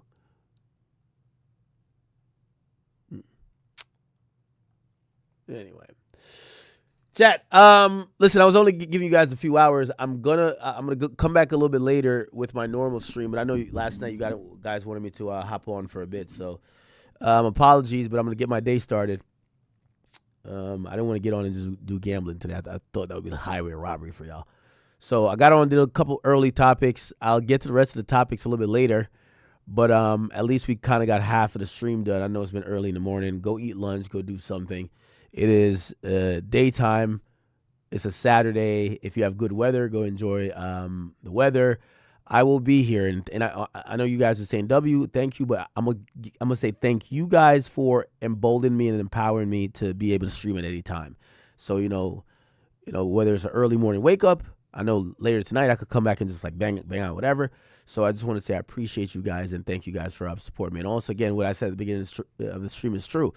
You know, while they make up these conspiracy theories that me, Drake, and Aiden are, funding the takeover of the internet, I want to say that every time people put or give me credit for some type of position of power, it's more of a testament to you guys, because they're not seeing me in every time they scroll, or they do see me, but they're seeing it because you guys tweet about it, you guys post about it. And for any young kid out there, obviously right now they're going with this bullshit ass narrative. They're trying to say, it's some crazy shit, but really I told you what it is. It's clipping. So if you're a young kid, if you got some time on your hands, you want a second job, you guys should start clipping. And if you guys have a chance to talk to me, some of the team, or my man Grant's like my right hand, you should inquire about, hey, how you could become part of the team. You get paid to watch your favorite streamer. What's the problem, right? You see, that's the problem with like the old group of people. They used to not even like you using their content for free. They're like, they don't believe in promotion. Oh, you're stealing our shit. Now, fans are getting paid to watch niggas. Like that's how it goes. That's the new meta. Fans get paid to watch. Like, you imagine watching your favorite streamer. You're getting paid to do it. It is what it is. Chat, go start your day if you're on the West Coast. I'm going to catch y'all later. It'll be a little bit better time for y'all because I started at 5 for you guys. Actually, 4 for you guys. I started at 7 for my East Coast people. And, my UK, London connects to Manchester. I know you guys pretty much see me at around noon. So I got a couple errands to run, start my day, make sure my dogs are good, and I'll try to hop back on here a little bit later. If there are some topics, there is a bunch of topics. I still got to get to the Cheyenne Bryan thing. Let's get to the Cheyenne Bryan thing. I think that's very, very interesting. We should get to it. I'll drop a nice 40 on that when I do that story later on. But thank you guys. Thank you for watching. I will be back. Happy Saturday. It's Memorial Day weekend, huh? It's shitty weather. Yeah, we don't even have the sun out. It's shitty weather here, but I know somewhere it's shining. Take a shot for me. Take a shot for you. Live life. See you.